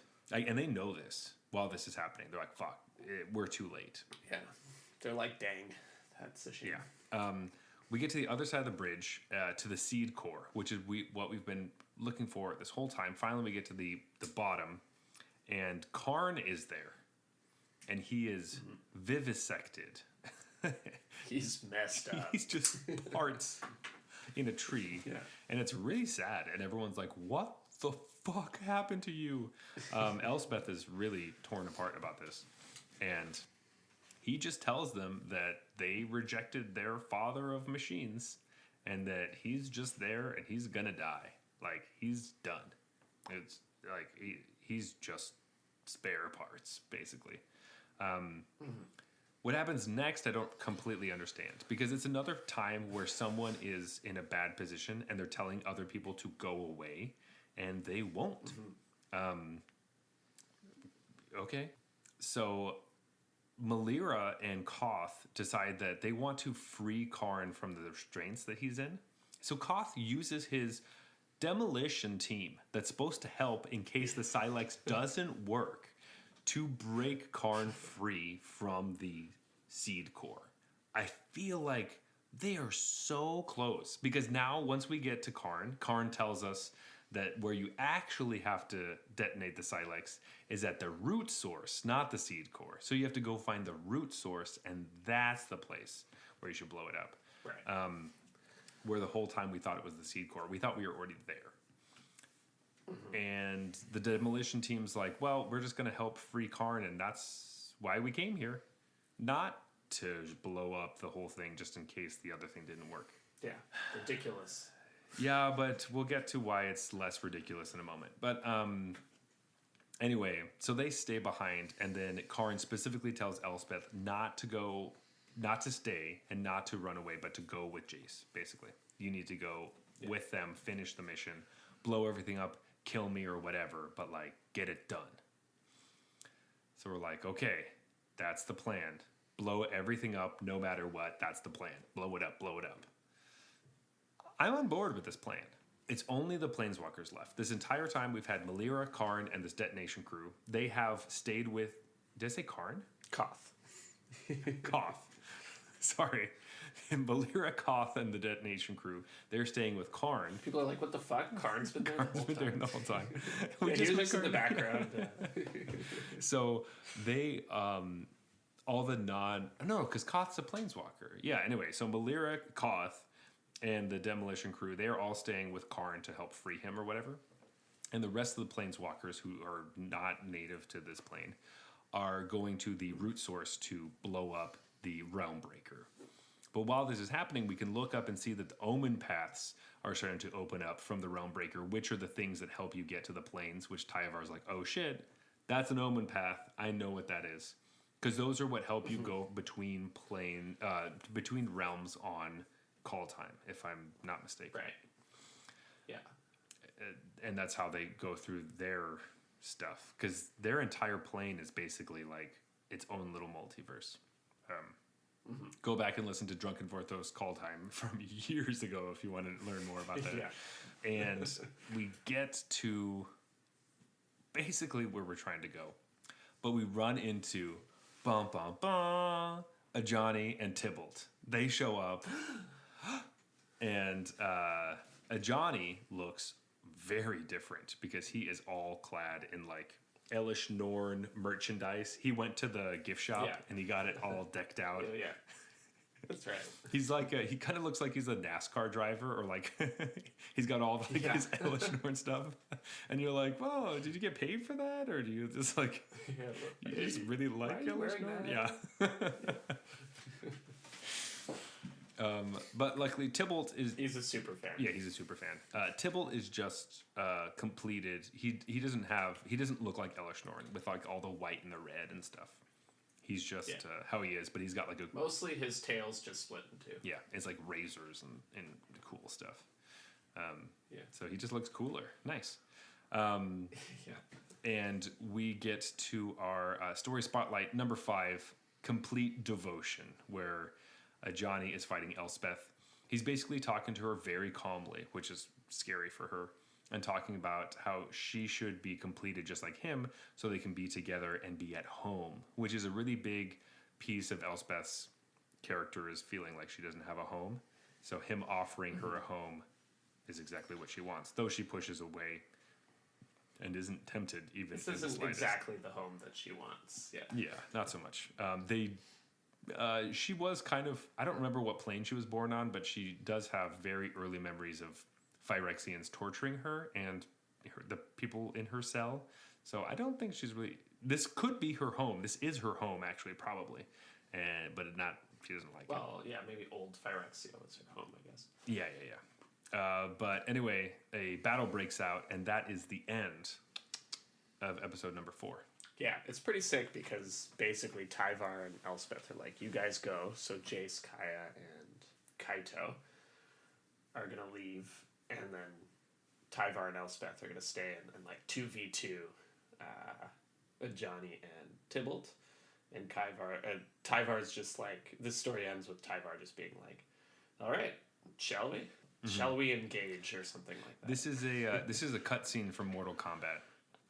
Where, yeah, exactly. Where like the people who you've been waiting for them to spar up for a while, and they're gonna do like a tag team match, like the old Mortal Kombat games. And everyone, instead of just like 5v2ing them and crushing them and running off, they're like, no, 2v2 and you guys go ahead. Yeah, it's only fair. But also, there is a clock ticking, and they have to get Jace to the root source as soon as possible. Yeah. And here we are, episode 5. Inevitable resolutions. The final chapter of our story. Exciting stuff. Yeah. And so like we said before, we leave Tyvar and Elspeth to fight their battles against Ajani and Tybalt, and Kaya, Kaito, and Jace are headed to the root source. We basically think everything is fucked. Like, we're so... Like, the Realm Breaker's opening Blind Eternities, and there's Omen Paths. Everything's screwed up, and we can't even find this stupid root source. Eventually, Kaya, I think, sees some sort of disc on the ground and decides that is the root source for some reason. And then, like, she turns, like, ghosty and, like, falls through the earth and then, like, sees, oh, this looks like a root. And then they decide that that's the place that they need to be. So they do that. And then they make a bigger hole so the other ones can fall through. And Kaito helps Jace come down using his telekinetic powers so it doesn't hurt the dying man. Because at this point, he's, like, not doing well. Like, he's pretty messed up. He's pretty messed up. But as they're kind of talking about everything, and Jace is like, I have to go and detonate the Silex, Kaito all of a sudden realizes that, like, wait.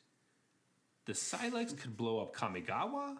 I came here to save Kamigawa. I am not trying to help destroy it. And Jace is like, I don't know what's going to happen. It might happen. I don't even know if the tree has touched it yet. We don't know, but I have to do this right now, or it doesn't matter. The Phyrexians are going to find you one way or the other. So, just let me do the mission, man. Please just let me do the thing that we've set out to do. And this is when I'm like, okay. Everything else, I was like, it's fine. Everything was fine. No, this was so frustrating. Until now. Little did I know it was the Phyrexian who was this, about to be converted to the other team, is actually the only one still trying to complete the mission. Yeah. So it's backwards. So earlier, Jeff, you said, giving the Silex to the Phyrexian, that's a bad idea. No, it's not. It's actually the best idea. If you give it to Kaya, none of this happens because Kaya just decides we're not going to do the mission anymore. We're going to do nothing. We're going to do nothing. She has no alternative plan, and Kaito immediately sides with her. Yeah. Kaya's like, wait, we can't risk destroying all of the multiverse for this. And Jace is like, it doesn't matter. If we don't do this, the whole multiverse is doomed anyway. So we might as well do it now. And if it works, awesome. If not, we're all gone. Like it doesn't At least we matter. tried. To be fair, he is about to die or be turned into a Phyrexian. So it's like, he doesn't really have very much skin in the game. So like, you know, the woman he loves, or the, I guess, Gorgon he loves is, you know, completed. So it's like fate worse than death. Yeah, and so Kaya and Kaito have more that they're worried about, but the whole time I'm like, come on, just let him blow it up. Let him blow it up. But again, let him blow it up. I know. But again, one of the major themes of this story is that this was not a well thought out plan, and so like they're just realizing that this could have side effects now. Yeah. When they get to the world tree thing and like are ready to blow it up. This should have been something you talked about ahead of time. Hey, if the world tree connects Phyrexia to another plane and we blow up the world tree, does it blow up that other plane? Well, I don't know. It's not even something they should have talked about. They did already. We talked about this. Like, we have to get there before it reaches the blind eternities. They were late, and then he's still like, let's just do it, because the Mirrans... They should have had a plan in case they were late, is what I'm saying. Yeah, for sure. Well, should they, though? Like, the Mirrans were like, thank you for telling me the truth. We are risking our plane to save the multiverse. Yeah. Everyone else should have done the same. And they should have been at that point. And just to clarify, if it connects to other planes as well, we still have to do this. Just so everyone's on. Yeah. Whatever. Anyway, Kaya and Kaito are against it, so now they're fighting. Ugh. And Jace is like using his illusions because that's all he can really do to have them attack the wrong Jace. Exactly. While that's happening, we cut back to Elspeth and Ajani, who are fighting on the bridge. And it's more of the classic, like, Ajani's like, join me and we can live forever and be strong, and your home is with me here as a Phyrexian. And then Elspeth's like, no, I won't do it. You're not my father, or whatever. Anyway, so he's like slashing his axe at her, and like he uses some extra magic. I don't exactly know what it is, but like it barely misses her, and it blows a big chunk out of the bridge, but not enough that like makes the bridge collapse, but like enough that we're kind of scared. And then we cut over to Tyvar and Tybalt fighting, and they talk about some stuff about Tyvar. They have like the worst trash talk I've ever. Like it was embarrassing to read that part. It's like, come on. It's a lot of like Ajani and Elspeth have such a deep history that like it matters what they say. Like it makes more sense that he knows more about her. And then Tyvar and Tybalt, it's kind of like, we met one time on your home plane, and now I'm just making you feel like you're a stupid little prince. And like your brother who runs the elves is like better than you. That's basically what he's trying to say. And Tyvar's like falling for it. I don't know. And Tyvar's like, you may not be the god of lies, but I still don't believe you. Yeah, or whatever. It's like, come on, that's so cheesy. Yeah. So sorry, Shannon, that one's a bit rough. You know, whenever they do that, it feels like the writer had a sheet of like who the characters are, and they kind of like read it over and tried to put it in dialogue whenever they could. And maybe she had to, like, I don't know, maybe they had to like, have a certain amount of things. Include some. It's definitely not an easy task, and I don't know what they would talk about anyway. So like, I think it definitely wasn't the worst. It wasn't great, but it wasn't the worst thing you could. At least they said something. So it was a bit cringe. That's all. Yeah, it was a little cringe. But anyway, we're gonna skip that part because it doesn't really matter. So they are. We cut back to Elspeth, and then she starts thinking of ways that she kind of like did a really bad job. Like if she was better or she was faster, all these things would be different. And this has actually happened to, I think Nahiri felt this way too, and some other people, where they're like, if I was just faster getting to the furnace level, or if I was just better at the dross thing, or like if I could have done this a little bit better, I would have been able to avoid all these things. Or if I didn't leave Ajani earlier, he wouldn't be completed, and then blah, blah, blah. It's all the classic, like blaming yourself for things that are completely out of your control, which start to seeds of doubt into your mind, and then you start making mistakes. That's basically what's happening to her. And then we cut back to the Jace Kaya fight. So as I said, Jace's basically only option here, because he's pretty wounded, is to just make illusions of himself and hope that Kaya attacks the wrong one. But I guess Kaya can sense that the illusions don't have spirits, but the real Jace does. So she's able to pick out the real Jace just by like searching for spirits, using her powers to like put feelers out there for spirits. I thought it was the opposite. It was that like the illusions are kind of like ghosts, and so she can see them better, and so she sees the one that isn't like that. That's what I thought. I interpret it as like they don't have souls. That makes sense. That also makes sense. She can feel the soul. But it doesn't really matter. She basically can figure out which one is Jace. Yeah, for sure. It doesn't really matter, but she knows which one's Jace. And it's the one, lo and behold, that's farthest away. Who would have known? Yeah. As soon as it said that, I was like, Kaya, come on. Like, of course it is. There are two that are like blocking you, and then one that's like way back there scurrying off with the Silex. She's like, I can use my powers to tell which one's the real Jace. It's like, it's that one, duh. And so she tells Kaito, and she's like, that one. And then Kaito like takes his ninja stars and throws it at Jace.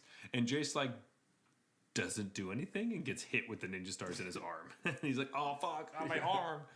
Oh damn. To be fair, he is pretty screwed up. So like making the illusions is probably the most he can do, and he can't really do a bunch of other things. So that makes sense. And then Jace is there holding the Silex, being like, Kaya, please let me do this. And she's like, no, I'm not going to let you blow up the multiverse. And he's like, no, just come on. Just let me do it. Like, bro. Then we cut back to Elspeth and Tyvar fighting. And Ajani is swinging at Elspeth's neck. And earlier, when she had fallen and like missed that the swipe, she like dropped her sword. And then this is a moment where it's like, oh no, she doesn't have her sword, and he's coming at her neck, and then she just like blocks it with her sword. And we're like, whoa, where did that come from? I don't know. She picked it up at some point.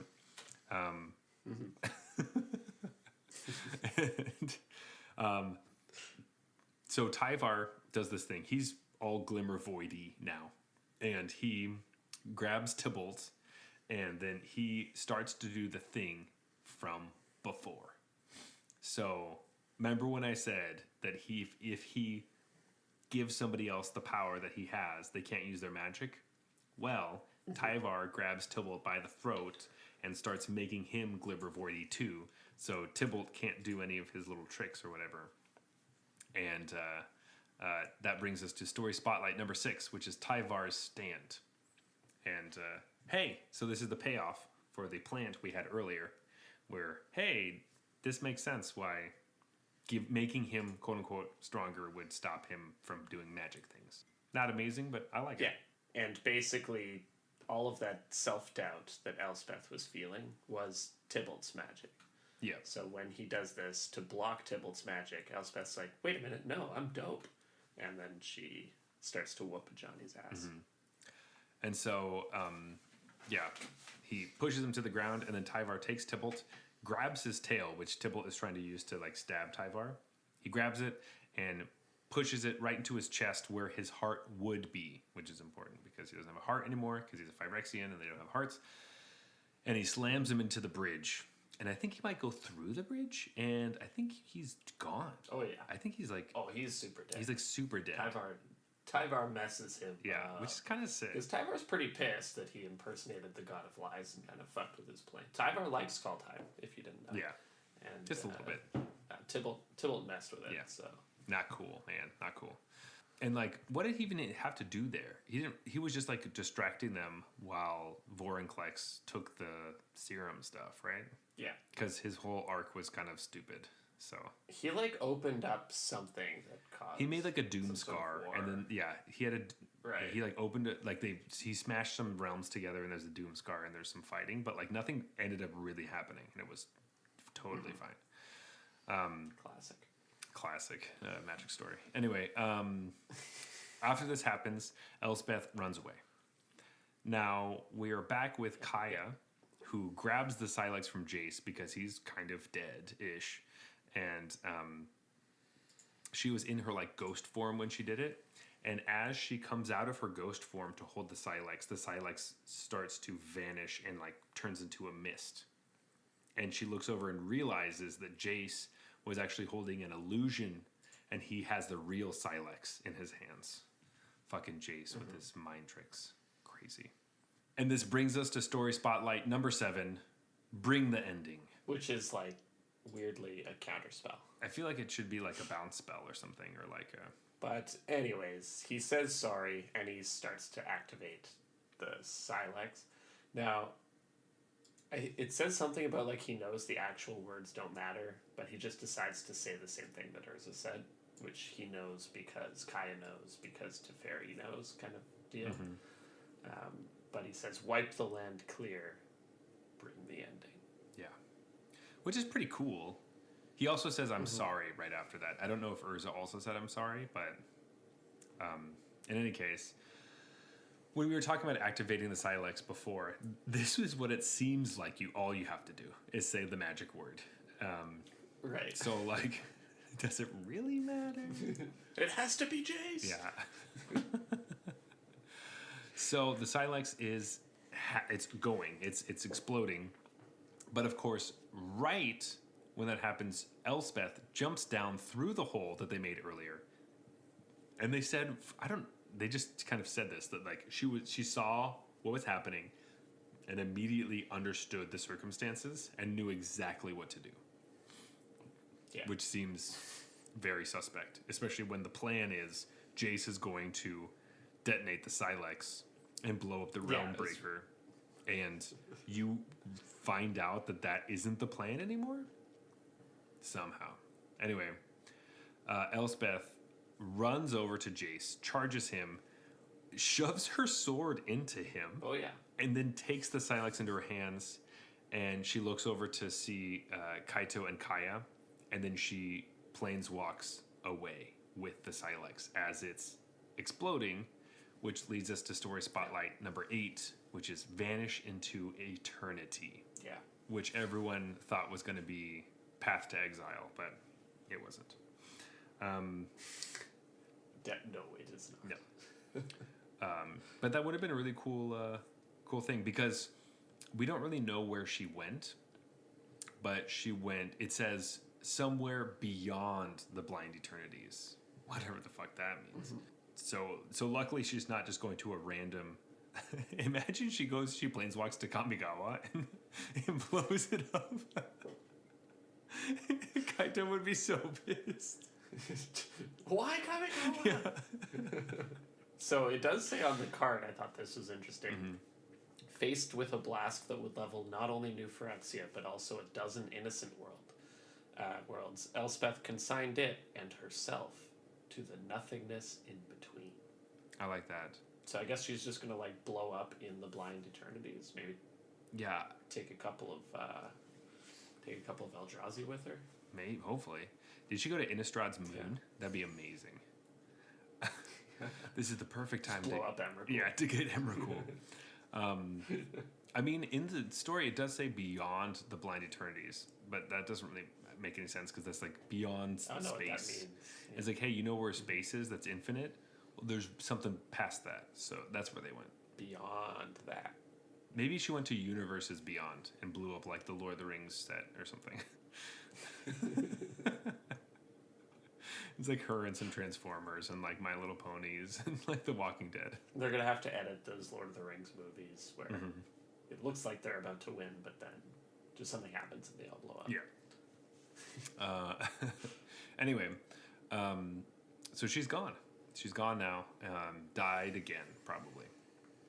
Yeah, well, what are you gonna do? Yeah, what are you gonna do? Anyway, Tyvar also jumps into the hole and is reunited with Kaito and Kaya. Yay! And Jace is still lying on the ground with a sword in his chest. Who knows? Elspeth can apparently magically retrieve her sword, so we learned that earlier. Right, so that's true. maybe That's true. She got it back. There are explosions all around them, and the Realm Breaker is finally connecting to all the different planes. So they lost. This is Yep. all the ships. Elishnorn's Phyrexian ships are starting to go into the different planes, and they're invading the other worlds to, I don't know, infect their soil. There's something about pregnancy or something, where like they're... I know, that was... Yeah. Where like the tree was pregnant and spreading its seed, which was very confusing because pregnancy means that you already had the seed implanted and then there's seeds going. It was, I don't know what that was, but like it was unsettling. It was a bit unsettling. But anyway, so the Phyrexians are just spreading their seed all over the place, but also they're pregnant or something. Anyway, I don't know. So, Jeff, do you want to just talk about this last bit where we finally see someone? Yeah, so they hear like some footsteps or whatever behind them. They all turn around, sort of movie fashion, and who emerges through the door? But of course, Elish Norn herself. Elish Norn? Yes. I thought you were going to be here in like episode 3, but nope. Nope. Yeah, just at the very, very end. And she says something about joining her. Obviously, they refuse as per usual. And then she's like, oh, well, your friends have already joined me. And that's when you see Nahiri in full Phyrexian form. And Nissa, who has also been completed. And then Jace as well, his, corpse. I sort of see it like floating up in like a creepy kind of like zombie poltergeist kind of way. And just like stands up and walks over and joins them. And so they're all there. I think they say something about Tamio at some point, but they're... Oh yeah, Tamio's there, and Kaito's like, because he kind of knew Tamio briefly. Yeah, and Tyvar has a moment where he's like, oh my god, an elf has been completed. That's so gross. Right, because they needed him to have some sort of tie-in. Yeah. There is a nice moment where Elish Norn's talking about, a nice as in like, I like when they are able to explain why the bad guys are good, or whatever. So Elish Norn's talking about Nahiri and Nissa and how they're both from the same plane, but they've always been enemies. But now, since they're both completed, they're sisters and they have the same goals. That was like a nice way. Nice. Maybe they should just get completed. Yeah, it seems kind of good. Honestly, like you get some fucking sweet white armor. So I mean, it's bone. Live forever.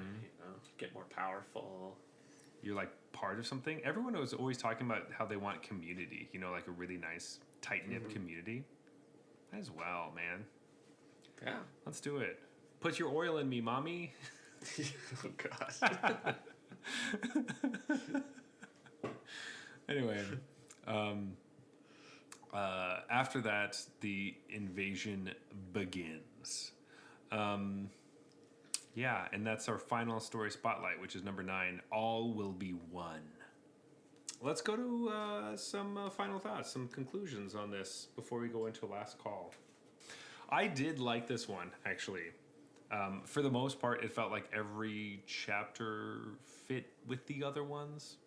And I like the story of we have a plan, even if it's kind of a dumb plan. But as we go through it, we start losing members bit by bit and have to go deeper and deeper or farther and farther, whatever it is. But like, I like it. And it's not really like a mystery, which a lot of them can be. So some of those aspects I enjoyed. And I'm glad we killed as many people as we did, or turned them. This is my big thing. If, and a lot of people have said this, but if in March of the Machines, at the end of it, they, for whatever fucking reason, find a cure for being turned, like, I'm going to be so mad. Like, you made me mourn all these people dying or turning or whatever, and then they're just like, fine after this? I'm going to be so pissed. And it's such a cop-out, right? It's such a cop-out. The thing is, I don't necessarily, I wouldn't put it past them, I don't think. Well, no. That could be something that happens. Because they've way too much IP in it, where they're like, oh, we're just going to get rid of, Jace and Vraska. But, yeah, bro, it's time. Move on. Jace has been around long enough. Yeah. How many more Jaces can you make? How many more cards can you make that are interesting? I just don't think you can. Right. His design, they talk about design space a lot. Maybe his design space is filled up. He's done. It's time for a blue planeswalker with a different theme. Yeah. Yeah, I liked this one too. When you described it as a heist movie, I think that resonated with me because I like heist movies. So then I was like, oh yeah, that makes sense why I liked this one then. I do have a few critiques of some themes, like obviously the plan just clearly wasn't thought out at all, really. And also they were just like way too cool, as I mentioned, way too cool with people getting completed and just like, let's keep going. Yeah. It's like, no, this person's going to turn against you at any time. Come on. You can't just not worry about it. But that was basically the stand they all took all the time. I mean, it's like, whatever. To be fair, the only person that actually turned against them was the person yelling, "Get away from me, I'm going to turn." And then our not turned character says, "No, I'm going to stay with you." And then because of that, they turn. But the other characters do something good. I mean, like, in my mind, Jace grabbing the Silex and trying to detonate it is something they wanted to do, should have done. So... Yeah, and that part really that was a very frustrating final chapter, where I'm just like, everyone just instantly turns on the plan except Jace. Yeah. And like you said, Elspeth comes down and already knows everyone's turned on the plan and she should turn on the plan too. And like, if Jace weren't the one still on the plan, it could make sense, because Jace could have like let her know telepathically. Yeah. But the fact that Jace wouldn't have done that means like there was no way for her to assess all of this information that quickly, especially since, you know, she's not exactly known for her brilliance. I thought that all was a little silly. But yeah, it's just frustrating because Jace is right. Yeah. Like, hey, if we don't do this, yes, I might blow up. I might blow up Kamigawa. That might happen. But we don't know that that's going to happen. And we know that if I don't do this, Kamigawa is fucked. So, what would you prefer? 50-50 it's fucked, or definitely it's fucked? Yeah. Yeah. So, that's a huge thing. It's also that, like, when you're reading through the story, you know that they're going to lose because there's this set called March of the Machines. Yeah. So, like, right. you kind of you go into it being like, this isn't going to go well.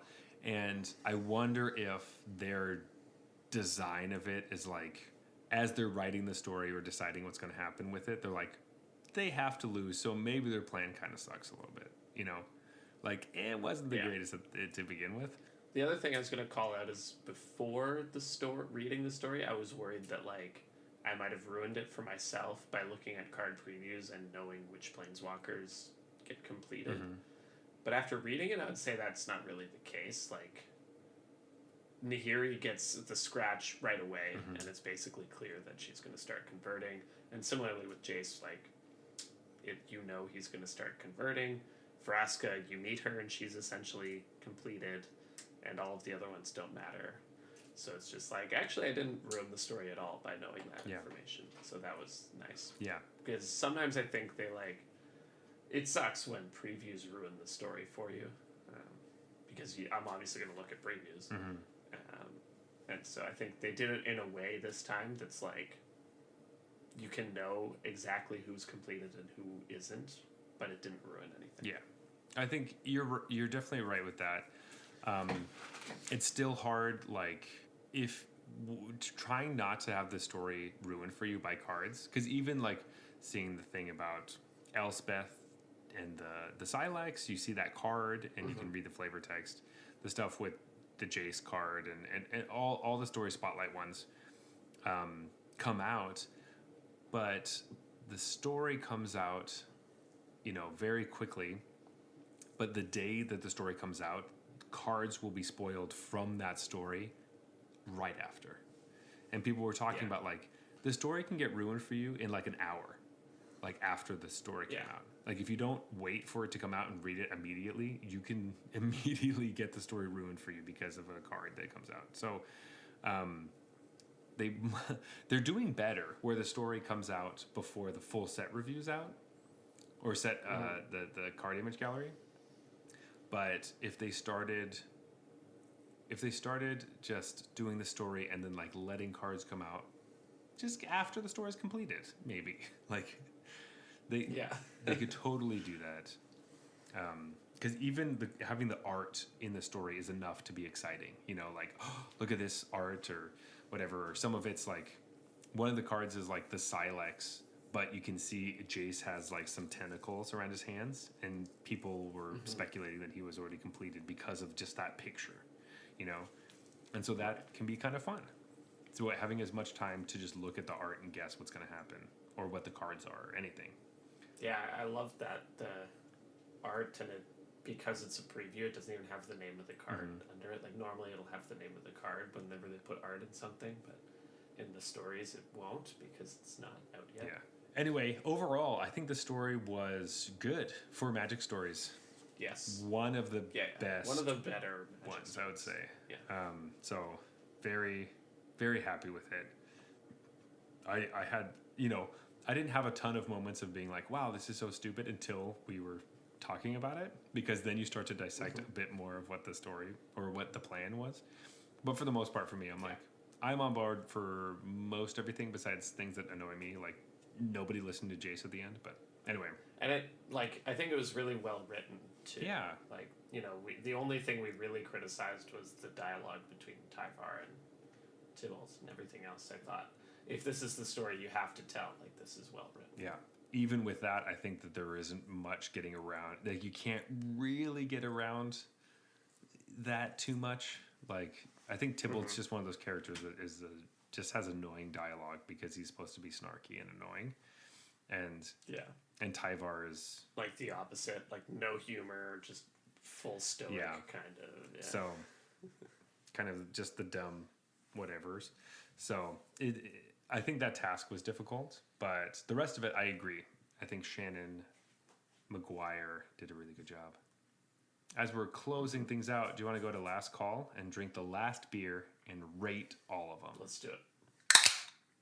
Last beer of the night for last call. All right, what do we got here? This is Moosehead. It's Canadian beer. It was established in 1867. It's a 5% lager. This is one of the beers I thought of when we were doing the Silver Series originally, when we were talking. I think the first time we were doing this, we're talking about camping beers. What's the best camping beer? Where you want something that's light enough and also cheap enough that you can get a ton of it and you can drink it all day and you don't get fucking just destroyed. And Moosehead's a big camping beer for me. So I immediately went to this one. I think our definition has kind of the Silver Series has changed a little bit over that time, but originally that's what we started with. Yeah, I remember that.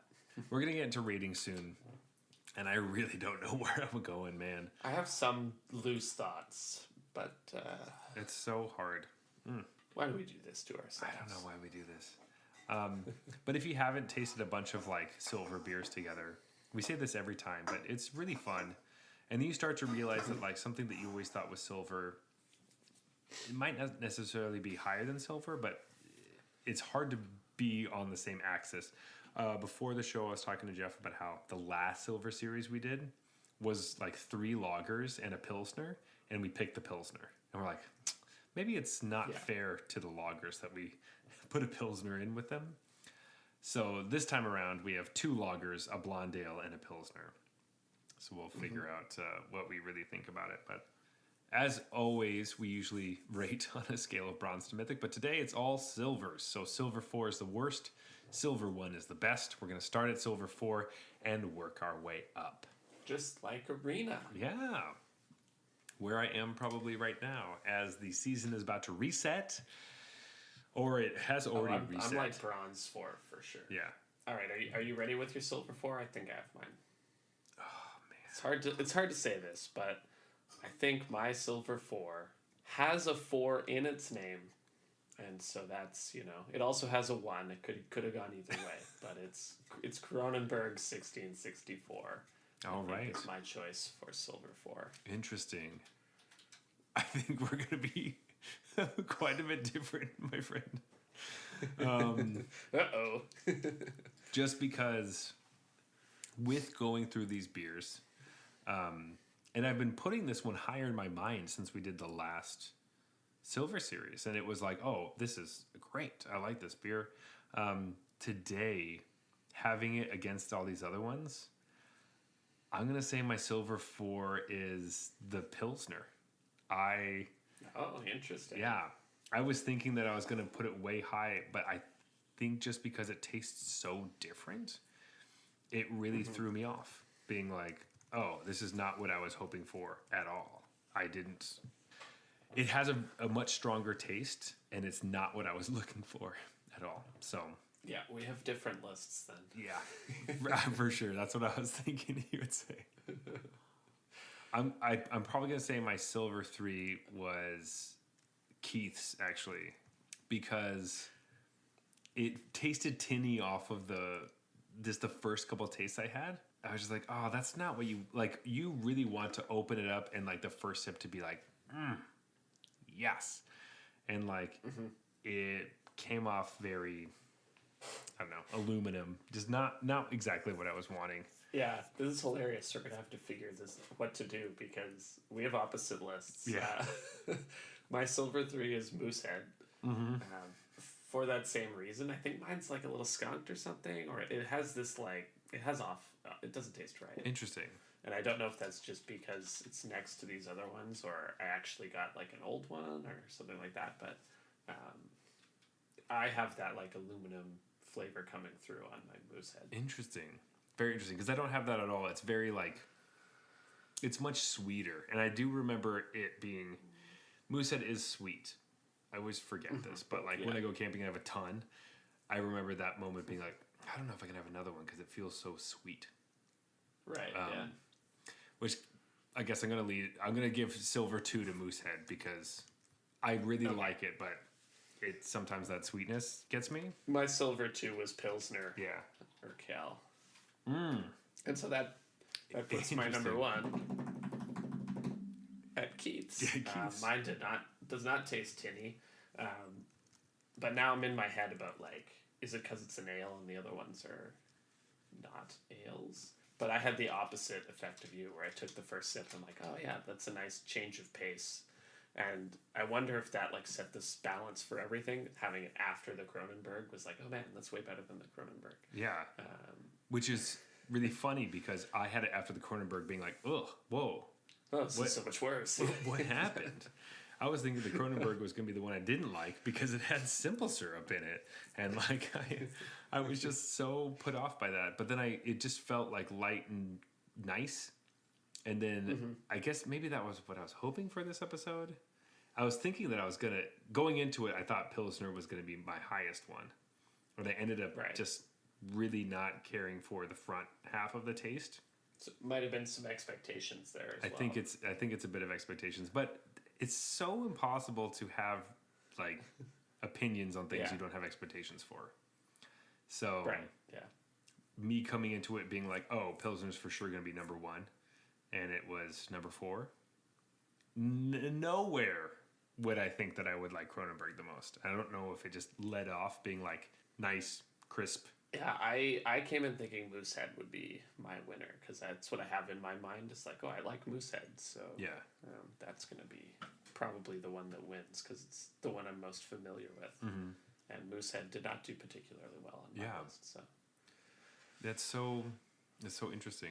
Yeah, because I would also think Moosehead would be one that I would want the most. Will this change when I go camping? Am I going to be like, oh, we should get Cronenberg instead of Moosehead? Maybe. Maybe not.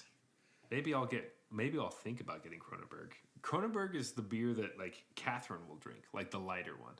Like that's the only time we've ever had it in the house. I never want to drink it. And now I'm like, should I be drinking this? Should I be rethinking it?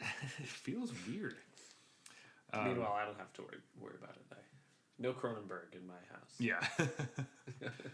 In any case, what a weird episode for beers. Ugh, wow. I knew it was going to be hard and weird, but I did not think that this is going to... Now I want another Cronenberg so I can drink it to make sure that I made the right decision, because I feel like I didn't, but I said what I said. It's how you felt. That's how I felt today. Well, we'll see. Anyway, Jeff, this has been a long one, but it's been a great one. Let's go to closing time. As always, you can reach us at Arena Regulars on Twitter and Instagram. You may also find us on MTG Arena itself, drafting some new Phyrexia under the username Arena Regulars Podcast. You can find me personally at Zulberg, that is Zeulberg on Twitter and Instagram. But Jeff, where can they find you? Best place to find me is on our Discord channel. I am Regular Jeff on the Discord channel, and you could find a link to that in the show notes. Also, please leave us a review on Apple Podcasts, on Spotify. Follow us there as well, and go to our YouTube channel, like all of our videos. It means a lot to us, and we love to hear your feedback. This has been the Arena Regulars, reminding you to just let Jace blow up the tree. That's why you're all here. To blow up the fucking tree. Good night.